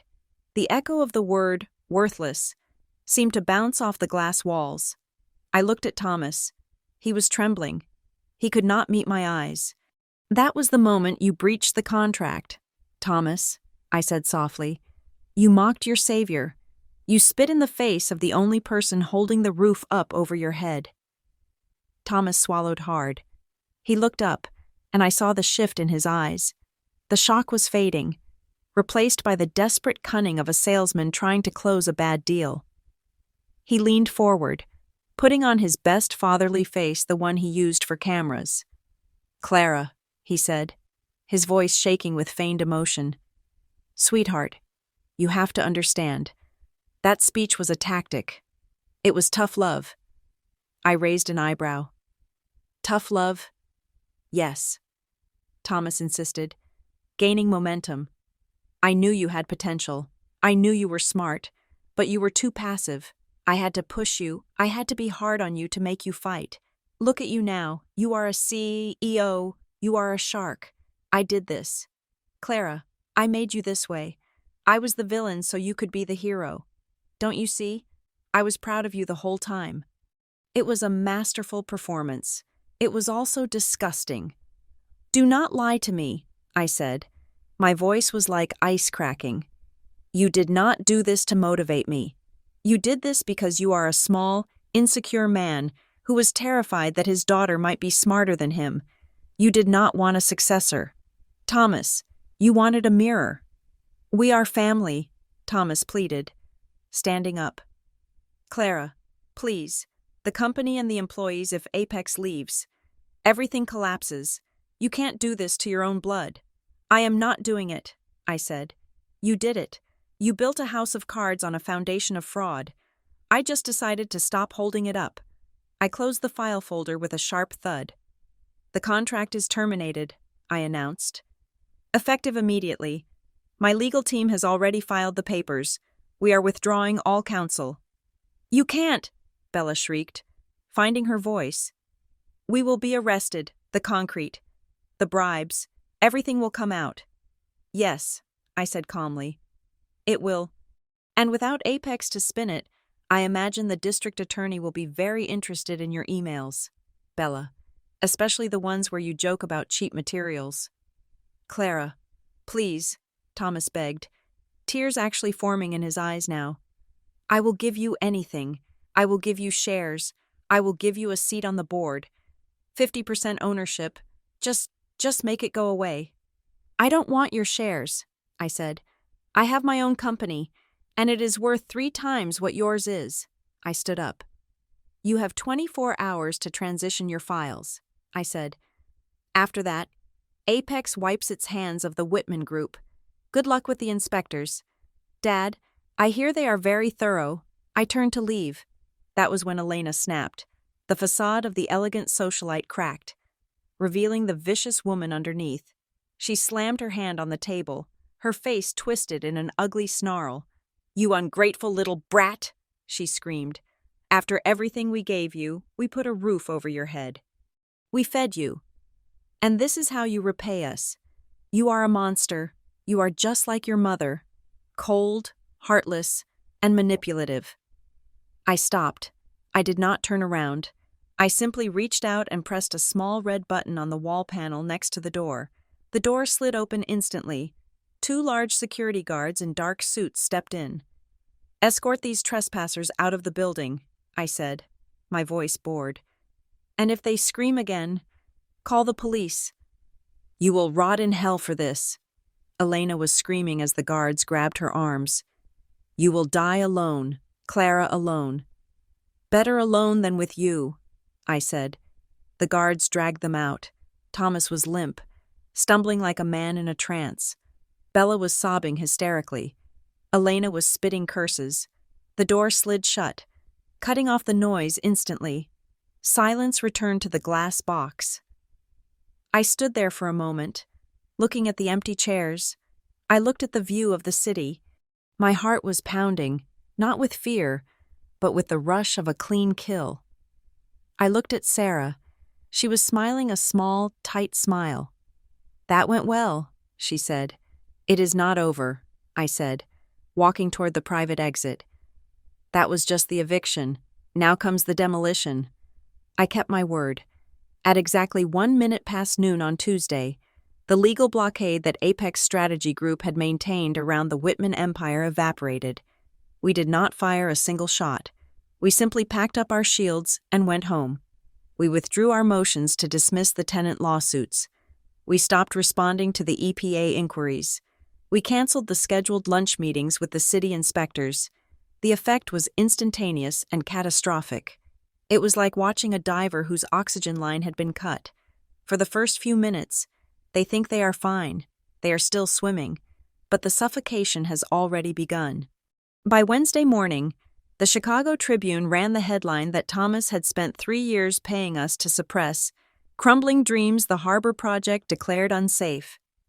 Without Apex there to intimidate the editors or spin the narrative with complex engineering jargon, the journalists went for the throat. They published the whistleblower's original report, the one we had buried under non-disclosure agreements that were now void due to the client's breach of contract. The article detailed everything. It explained how the concrete foundation of the luxury high-rise was composed of 40% fly ash, a cheap filler that made the structure as stable as a sandcastle in a thunderstorm. But the press did not stop at the concrete. They found the money trail. This was the part that truly turned the stomach of the public. Investigative reporters, sensing blood in the water, dug into the public records of the project's financing. Without my team there to obfuscate the ledger entries, the line from the construction budget to Bella's personal accounts was a straight, glowing neon arrow. It was revealed that on the same day the order for the substandard concrete was signed. A wire transfer for $200,000 was made from the project's materials account to a shell company owned by Bella Whitman. 2 days later, Bella's credit card statement showed a purchase of exactly $200,000 at a private jewelry auction in Geneva. She had literally traded the safety of 300 families for a diamond necklace. The public reaction was not just anger, it was revulsion. In a city like Chicago, which prides itself on its architectural history and its working-class roots, cutting corners on construction is a cardinal sin. Doing it to buy jewelry is a death sentence. By Wednesday afternoon, the stock ticker for Whitman and Associates looked like a flat line on a heart monitor. The stock plummeted 40% in 6 hours. It was a bloodbath. Trading was halted twice by the exchange due to volatility, but every time it reopened. The sell-off continued. The banks, those fair-weather friends who had wined and dined Thomas for decades, were the first to turn. Most commercial loans have what are called covenants clauses that allow the bank to demand immediate full repayment if the borrower's stock price drops below a certain threshold or if there is a material adverse change in the company's reputation. The Whitman Group had triggered every single covenant in the book. I sat in my office and watched the notifications roll in. The Bank of America credit line frozen. The Chase construction loan recalled. The private equity partners who were supposed to fund the next phase of development sent formal letters of withdrawal, citing gross managerial incompetence. Thomas tried to fight it. He tried to do what he always did, blame the subordinates.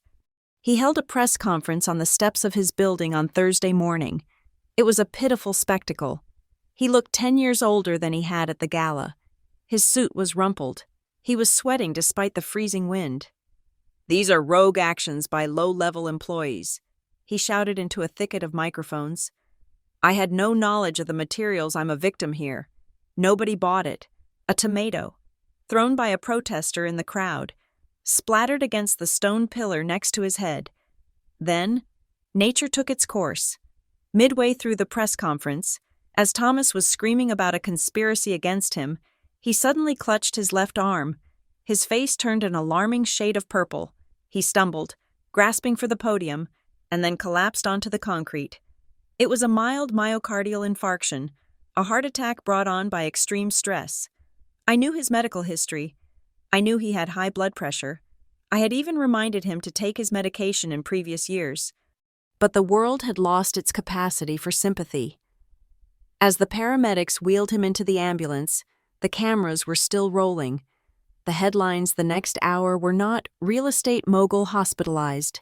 They were "Thomas Whitman collapses amid fraud allegations, stunt or reality." Twitter was even crueler.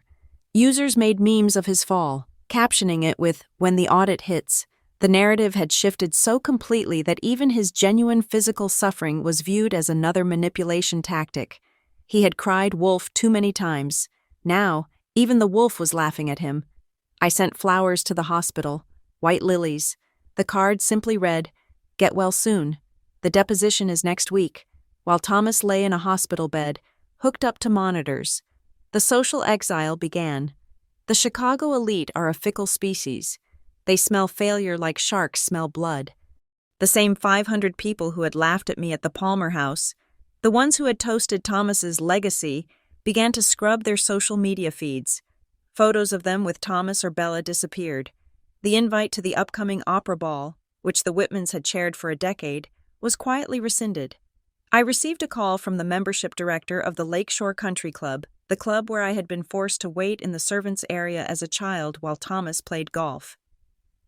"Ms. Whitman," the director said, his voice dripping with newfound respect. "We were wondering if you might be interested in taking over your father's membership slot. We are reviewing his status due to the morality bylaws, and we would love to have the CEO of Apex join us." "I don't play golf," I told him, "and I don't join clubs that require a morality review only when the check bounces." I hung up. But the final nail in the coffin came from the most unexpected source, the internet. Someone, probably a waiter or a bored guest, had recorded my speech at the gala on their phone. For days, it had been circulating on obscure forums. Just a grainy video of a woman causing a scene. But after the revelation of the fraud, and the rumors of my identity as the CEO of Apex, the video was rediscovered. A TikTok user named Corporate Slayer edited the footage.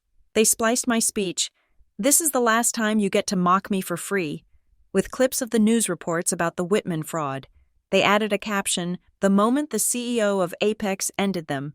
It went viral. Overnight, the failure daughter became a folk hero.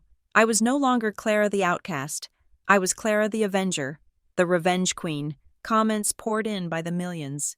She built an empire just to fire her dad. Iconic. The patience.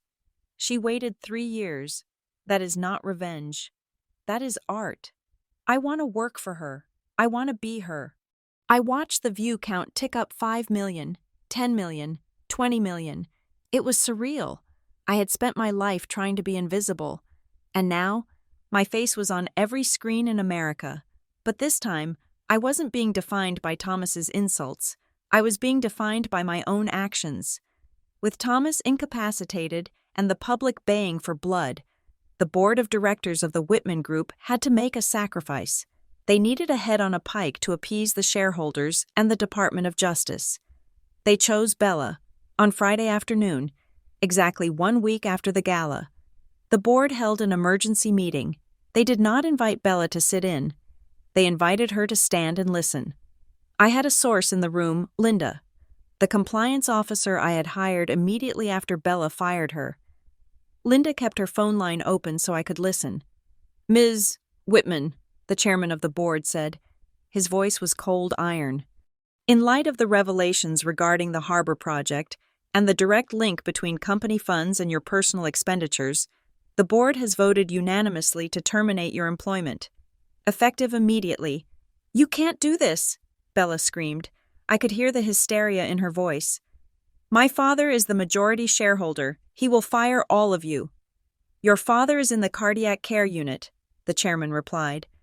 "And as of this morning, the banks have exercised their right to seize his voting shares as collateral for the defaulted loans. Your father does not own this company anymore." "Bella, the bank does, and the bank wants you gone."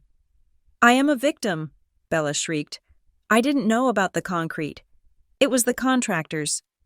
"We have your emails." "Bella," the chairman said, "we have the receipts. Security is waiting to escort you out." You have 10 minutes to clear your desk. Anything you take will be considered theft of company property. I walked to the window of my penthouse. I looked down at the entrance of the Whitman building. 10 minutes later, I saw her, Bella Whitman. The Golden Girl, the Ivy League graduate, the debutante, was being marched out of the building by 2 security guards. She was carrying a cardboard box. She was crying, her face blotchy and red, her perfect blonde hair messy. There was a crowd of reporters waiting for her. Flashbulbs exploded in her face like lightning. She tried to shield her eyes, but there was nowhere to hide. She stumbled on the curb, dropping her box. A stapler and a framed photo of herself fell into the slushy gutter water. She looked up. For a brief second, she looked across the river, up toward the Stellar Tower. I don't know if she could see me. The glass of my penthouse was tinted, but I stood there, my hand resting against the cold pane. I did not feel joy. I did not feel glee. I felt a profound, heavy sense of balance. It was physics. For every action, there is an equal and opposite reaction. For 14 years of cruelty, there was 1 week of justice for every dollar she had stolen. She was now paying with a piece of her soul. I sipped my tea. It was Earl Grey, hot and bitter. The empire was gone. The legacy Thomas had spoken of so proudly was now a cautionary tale taught in business schools. The Whitman name was no longer a golden ticket. It was a warning label. And I had not lifted a finger since Tuesday. I had simply removed the artificial supports and let gravity do its job. That is the thing about building a life on lies. It requires constant energy to keep it standing. The moment you stop feeding the lie, it collapses under its own weight. I turned away from the window. The show was over. The cleanup crew, the lawyers, the liquidators, the vultures would descend soon. But my part in the tragedy was finished. Or so I thought. I did not know that there was one final conversation left to be had. I did not know that Thomas, stripped of his pride and his power, would try to make one last play, not for money, but for something far more complicated. He would come for forgiveness, and that would be the hardest battle of all. 3 weeks after the collapse of the Whitman Group, my doorbell rang. It was a Tuesday evening, raining hard, the kind of relentless Chicago downpour that washes the grime off the sidewalks and forces the city to turn inward. I was in my penthouse, sitting by the fireplace with a book I'd been trying to read for years but never had the time for. I was not expecting visitors. My building had the strictest security in the state. Nobody got up to the penthouse unless I authorized it. I walked to the intercom panel on the wall. The camera feed flickered to life. Standing in the vestibule, dripping wet and shivering, was Thomas Whitman. I stared at the screen for a long time. I should have told security to remove him. I should have called the police. I had every right to, but there was something about the way he stood that stopped me. He was not standing with the broad-shouldered arrogance of the real estate tycoon I had known. He was hunched over. He looked small. He looked like a man who had forgotten where he parked his car and then realized he no longer owned a car. I pressed the button. "Let him in," I said. The elevator ride to the 50th floor takes exactly 45 seconds. I used that time to pour 2 glasses of whiskey, not because I wanted to drink with him, but because I knew he would need it. When the elevator doors slid open, the man who stepped out was a stranger. The Thomas Whitman of my memories was a giant. He took up space. He radiated a kinetic energy that demanded attention. This man was a ghost. He had lost weight in the hospital, perhaps 20 pounds. His skin, usually tanned from weekends on the yacht, was the color of old parchment. His silver hair, once his crowning glory, was thin and unkempt. He walked into my living room slowly, his eyes scanning the space. He looked at the vaulted ceilings, the original art on the walls, the view of the city that he used to claim he owned. He looked at it all with a mixture of wonder and grief. "You have a nice home, Clara," he said. His voice was raspy, stripped of its boom. "I designed it myself," I said. "Architecture is a field for visionaries, isn't it?" He winced. It was a small, physical recoil, as if I had poked a bruise. "How did you find me?" I asked, handing him the glass of whiskey. My address is unlisted. My name is not on the deed. I hired a private investigator, Thomas admitted, taking the glass with a trembling hand. Cost me the last $5,000 I had in my personal checking account. Bella took the rest before she left town. I nodded. I was not surprised. Rats always eat the grain before they flee the sinking ship. Sit down, I said. He sat in the leather armchair opposite me. He held the glass with both hands, staring into the amber liquid. The doctors said I should not drink, he muttered. But what is the point now? He took a long sip. The silence stretched between us, heavy and thick. It was not the hostile silence of the boardroom. It was the silence of a battlefield after the fighting had stopped. When you were just counting the bodies. Why are you here, Thomas? I asked gently. If you are here to yell, I am too tired. If you are here to beg, I am too rich. He looked up at me. His eyes were watery, rimmed with red. I am here to tell you the truth, he said. I leaned back in my chair. I think we are past the truth. The audit revealed everything. Not that truth, he said. The other one. The one I never wrote down. He took a deep breath, setting the glass down on the coaster. I lied to you in the boardroom, he said. When I said I was hard on you to make you tough, that was a lie. I was just trying to save face. I know, I said. Do you know why I really did it? He asked. Do you know why I pushed you into the shadows and put Bella in the spotlight? Because Bella was pretty and obedient, I said. And I was awkward and difficult. No, Thomas shook his head slowly. Because you were your mother. I froze. He rarely spoke of my mother. When he did, it was usually to mention her estate or her insurance money. Your mother was the only person I was ever truly afraid of, Thomas said, his voice dropping to a whisper. She was brilliant. Clara, terrifyingly brilliant. She could look at a contract and find the loophole in 10 seconds. She could look at a person and know their price in 5. When I was with her, I felt small. I felt like a fraud. I knew that she was the one building the empire, and I was just the face on the billboard. He looked at me, his gaze intense. And then she died, and I was left with you. And every year you got older. You looked more like her. You had her eyes. But worse, you had her mind. I would see you reading those books in the library, watching me work, and I saw that same look, that dissecting look. I knew that if I let you grow, if I let you learn, you would see right through me. You would see that I was not a genius. You would see that I was just a man who got lucky. I stared at him. The revelation hit me with the force of a physical blow. All those years, I thought he hated me because I wasn't enough. In reality, he hated me because I was too much. So I chose Bella, Thomas continued. Bella is simple. She is like me. She likes shiny things. She likes applause. She never questioned me. She never looked at the books. She made me feel big. She made me feel like the king. You made me feel like a jester. You destroyed my childhood because you were insecure, I asked, my voice trembling slightly. You let me starve. You let me scrub floors. You let me believe I was stupid because you were scared of a little girl. Yes, Thomas whispered. A tear leaked out of his eye and rolled down his cheek, getting lost in the stubble of his chin. I was a coward. I wanted to be worshipped. Clara. And you were never going to worship me. You were going to judge me. He leaned forward, his hands clasping together in a gesture of supplication. But you were right, he said. God help me. You were right. Bella destroyed everything. She looted the company.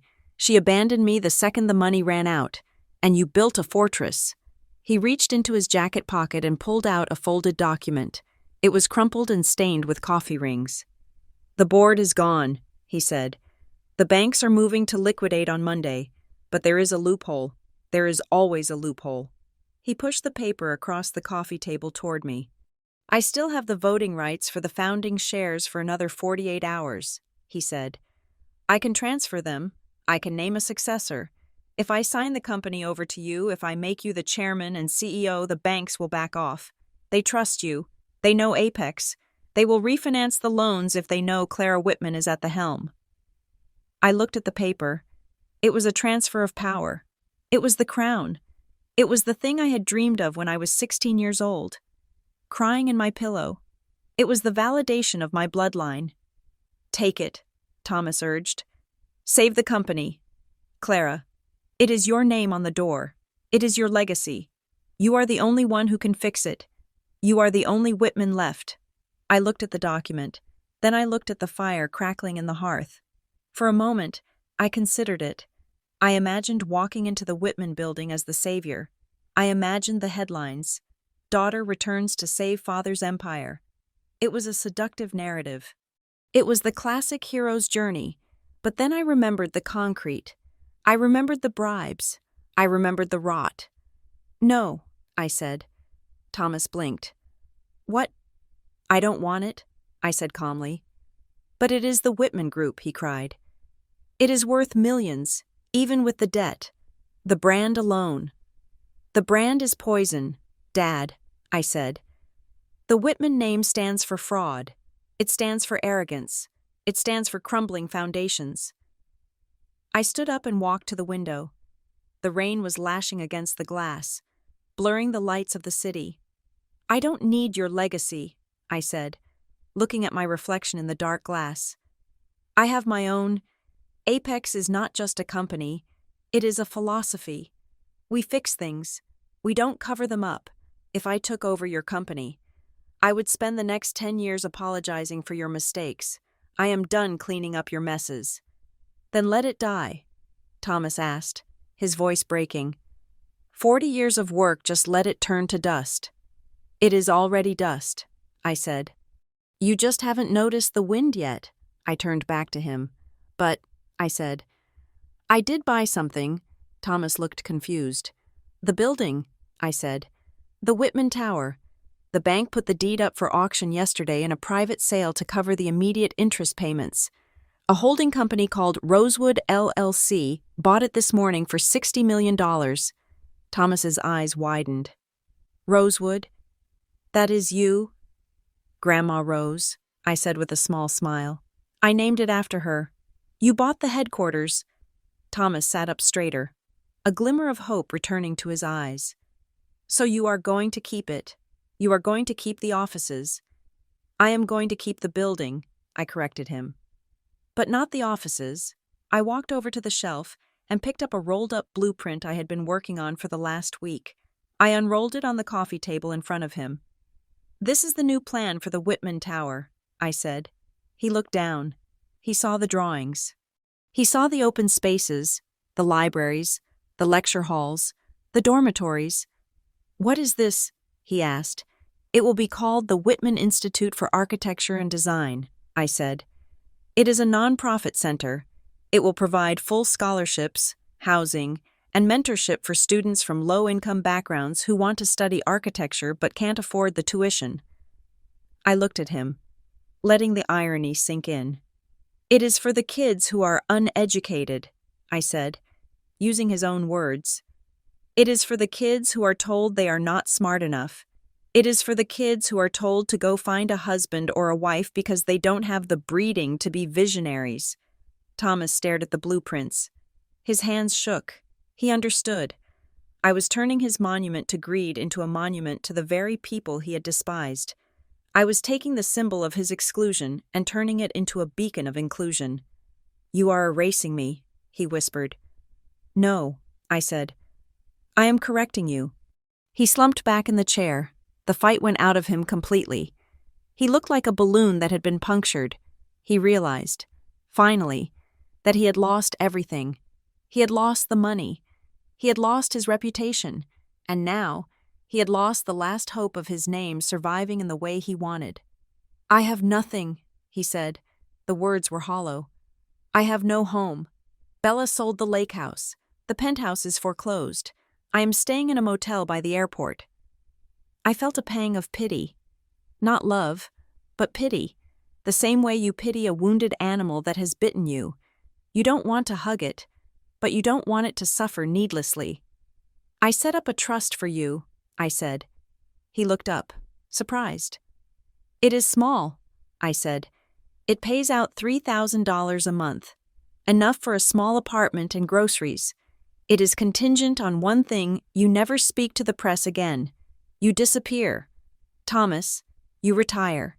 You go play bridge in Florida, and you let the world forget you. $3,000, he scoffed weakly. I used to spend that on lunch. It is $3,000 more than you gave me when I left home, I reminded him. I had $500 in a suitcase. You will survive. You are a self-made man. Remember? He lowered his head. He knew he had no choice. It was charity, cold and calculated, but it was better than the street. Thank you, he whispered. It was the first time I had ever heard him say those words. He stood up. He buttoned his coat. He looked around the apartment one last time, as if trying to memorize what success looked like. I should go, he said. Yes, I said. He walked to the elevator. He pressed the button. We stood there in silence, waiting for the doors to open. Clara, he said, not looking at me. If I had let you go to architecture school, would you have stayed? I don't know, I said honestly. But I would have loved you. He flinched. That hurt him more than the bankruptcy. The elevator dinged. The doors opened. Wait, I said. I reached into the pocket of my cardigan. I pulled out a small brass key. It was old and tarnished. It was the key to the back door of the Lake Forest mansion. The key I had used to sneak in late at night after my shifts at the diner, back when I was still trying to be the dutiful daughter. I had kept it on my keychain for 14 years, a talisman, a reminder of where I came from. I held it out to him. I don't need this anymore, I said. Thomas looked at the key. He recognized it. He reached out and took it. His fingers brushed mine. His skin was cold. We are even, I said. No debts, no guilt. We are strangers now. He closed his fist around the key. He nodded. Once. Goodbye, Clara, he said. Goodbye. Thomas, I replied. He stepped into the elevator. The doors slid shut, cutting off the view of his gray, defeated face. I stood there for a moment, staring at the brushed steel doors. I listened to the hum of the machinery as it carried him down, down to the street level, down to his new life of obscurity. I waited for the sadness to hit me. I waited for the grief. I waited for the anger, but none of it came. Instead, I felt a strange sensation in my chest. It was light. It was the feeling of taking off a heavy backpack after hiking for 1,000 miles. The knot of tension that had lived between my shoulder blades for 3 decades simply uncoiled and vanished. He was gone. The monster was just a man, and the man was gone. I turned around and walked back into my living room. I looked at the blueprints on the table, the Whitman Institute, my legacy, my future. I walked to the fireplace and threw the rest of the whiskey into the flames. It hissed and flared up, blue and orange. I went to the large glass window and looked out at the rain. The storm was breaking, to the east, over the dark expanse of Lake Michigan. The clouds were thinning. The city lights were twinkling below me, a million little stars that I had conquered one by one. I took a deep breath. The air in the penthouse was cool and clean. I was 34 years old. I was alone, and for the first time in my entire life, I was free. The dissolution of the Whitman Group was not the explosive, fiery spectacle that the movies promise. It was a slow, bureaucratic dismantling, executed with the dry precision of lawyers and liquidators. 6 months after the scandal broke, the company that my father had spent 40 years building simply ceased to exist. It was chopped up into pieces like a stolen car and sold off for parts. The land holdings went to a competitor from New York. The equipment was auctioned off to the highest bidder. The brand name itself, once worth millions, was deemed so toxic that it was simply abandoned, legally dissolved so that no one would ever have to print it on a business card again. I did not attend the auctions. I did not need to see the physical end of the empire. because I had already witnessed the moral end of it. Instead, I received the updates through Sarah, who handled the final transition with her usual efficiency. The Lake Forest mansion was sold. It went under market value because the banks wanted a quick sale to cover the outstanding debts. I heard that a young tech family bought it.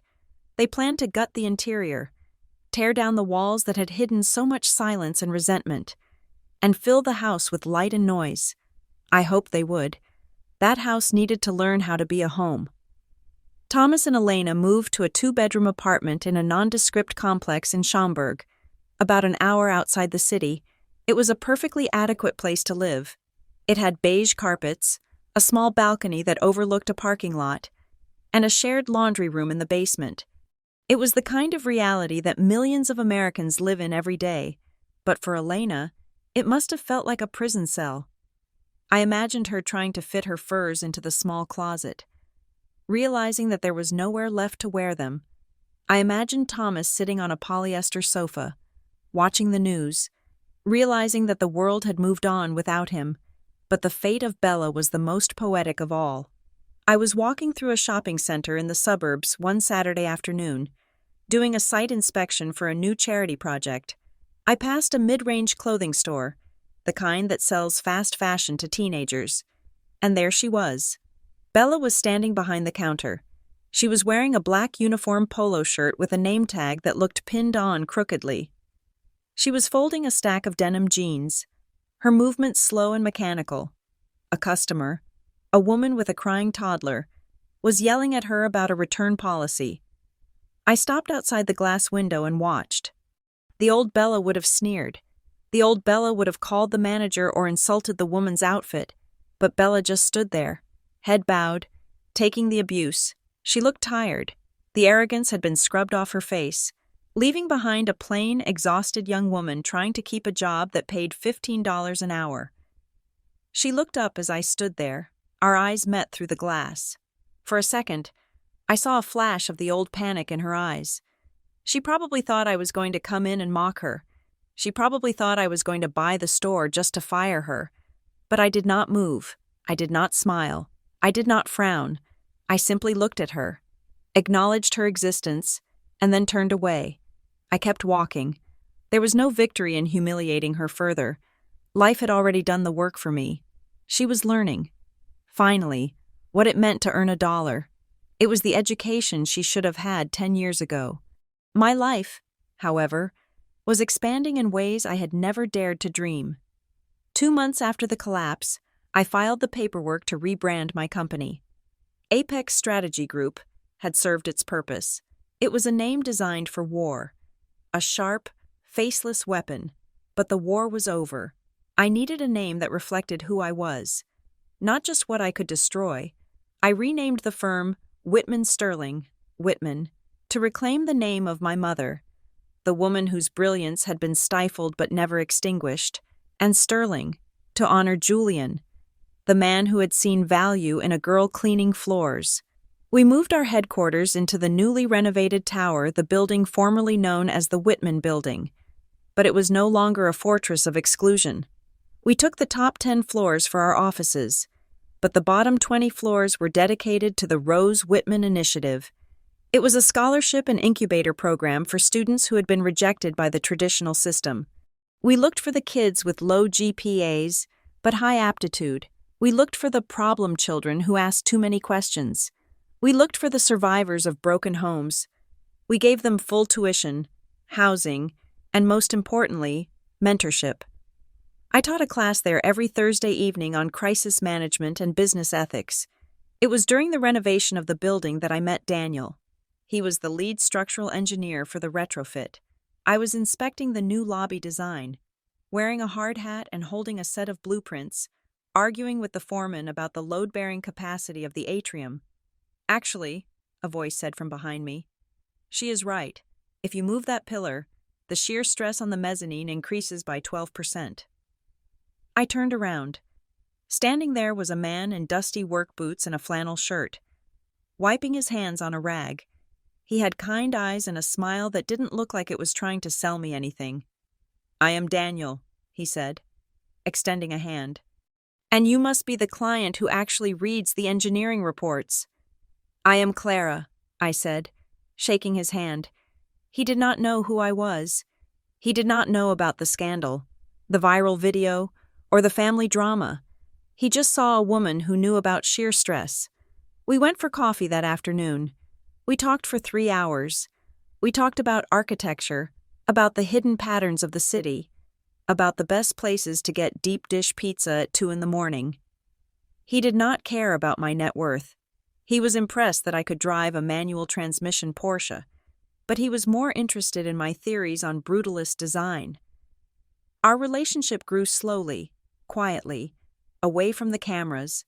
It was boring in the most beautiful way possible. It was dinner on Tuesday nights. It was reading books on the couch on Sunday mornings. It was a relationship based on respect, not transaction. For the first time in my life, I was not performing, I was just existing, and that was enough. One evening in late spring, I stood on the rooftop terrace of the Whitman Sterling Tower. The sun had just set, and the city of Chicago was coming alive with light. The grid of the streets stretched out in every direction, a vast, glowing circuit board of human lives. The wind off Lake Michigan was cool. Carrying the scent of fresh water and the coming summer, I walked to the edge of the railing and looked down. From this height, the cars looked like toys. The people were invisible, but I knew they were there. I knew that somewhere down there, in a small apartment, my father was probably eating a microwave dinner. I knew that somewhere in a retail break room, my sister was counting the minutes until her shift ended. I searched my heart for the old anger. I looked for the burning coal of hatred that had fueled me for 14 years. It was gone. There was no heat left. There was no desire to see them suffer more. They were just people. Flawed, broken, small people who had made terrible choices and were now living with the consequences. I did not hate them. I pitied them. I pitied them because they would never know the satisfaction of building something with their own hands. They would never know the peace of standing on a mountain you climbed yourself. Without a Sherpa, without a helicopter, just your own 2 feet and your own will. I took a deep breath, filling my lungs with the air of the city that was now, finally, mine. I thought about the girl who had walked out of the Lake Forest mansion with $500 in her pocket. I wanted to reach back through time and hold her hand. I wanted to tell her that the cold nights in the basement were worth it. I wanted to tell her that hunger was necessary. I looked at the reflection of the city in the glass door behind me. I saw myself. I saw the lines around my eyes that came from long nights of work. I saw the set of my jaw that came from years of holding my ground. I was not the uneducated daughter. I was not the worthless child. I was the architect. I turned away from the railing. I turned my back on the view of the city, on the past, on the family that had tried to erase me. I walked toward the warm, yellow light spilling out from the penthouse living room. Inside, Daniel was waiting. Inside, there was a new blueprint on the table for a community center in the South Side. Inside, there was a future that I had designed, brick by brick. I stopped at the door for one last moment. I looked out at the audience. At you, the silent witness to this long journey. They told me I was nothing. They told me my value was zero. But here's the secret they forgot to teach in their Ivy League schools. Value is not a number in a bank account. Value is not a title on a business card. Value is what remains when you strip all of that away. Value is what you do when the lights go out and nobody is watching. Do not let them define you. Do not let them price you. You are the only one who knows what you are truly worth. And if they cannot see it, make them watch you build a world where they can no longer afford to ignore you. I smiled, a genuine, soft smile that reached my eyes. I stepped inside and slid the glass door shut. The wind was silenced. The city was left behind. The story of Clara Whitman, the victim, was over. The story of Clara Whitman, the woman, had just begun. Thank you so much for listening to my story. I would love to know where you are tuning in from. So please leave a comment down below with your location and share your thoughts on my journey. I read every single one of them. If you enjoyed this story, and want to hear more about justice and resilience, please make sure to subscribe to the channel Family Revenge Stories. Like this video, and smash that hype button to help this story reach even more people who might need to hear it. Stay strong, and remember to build your own value.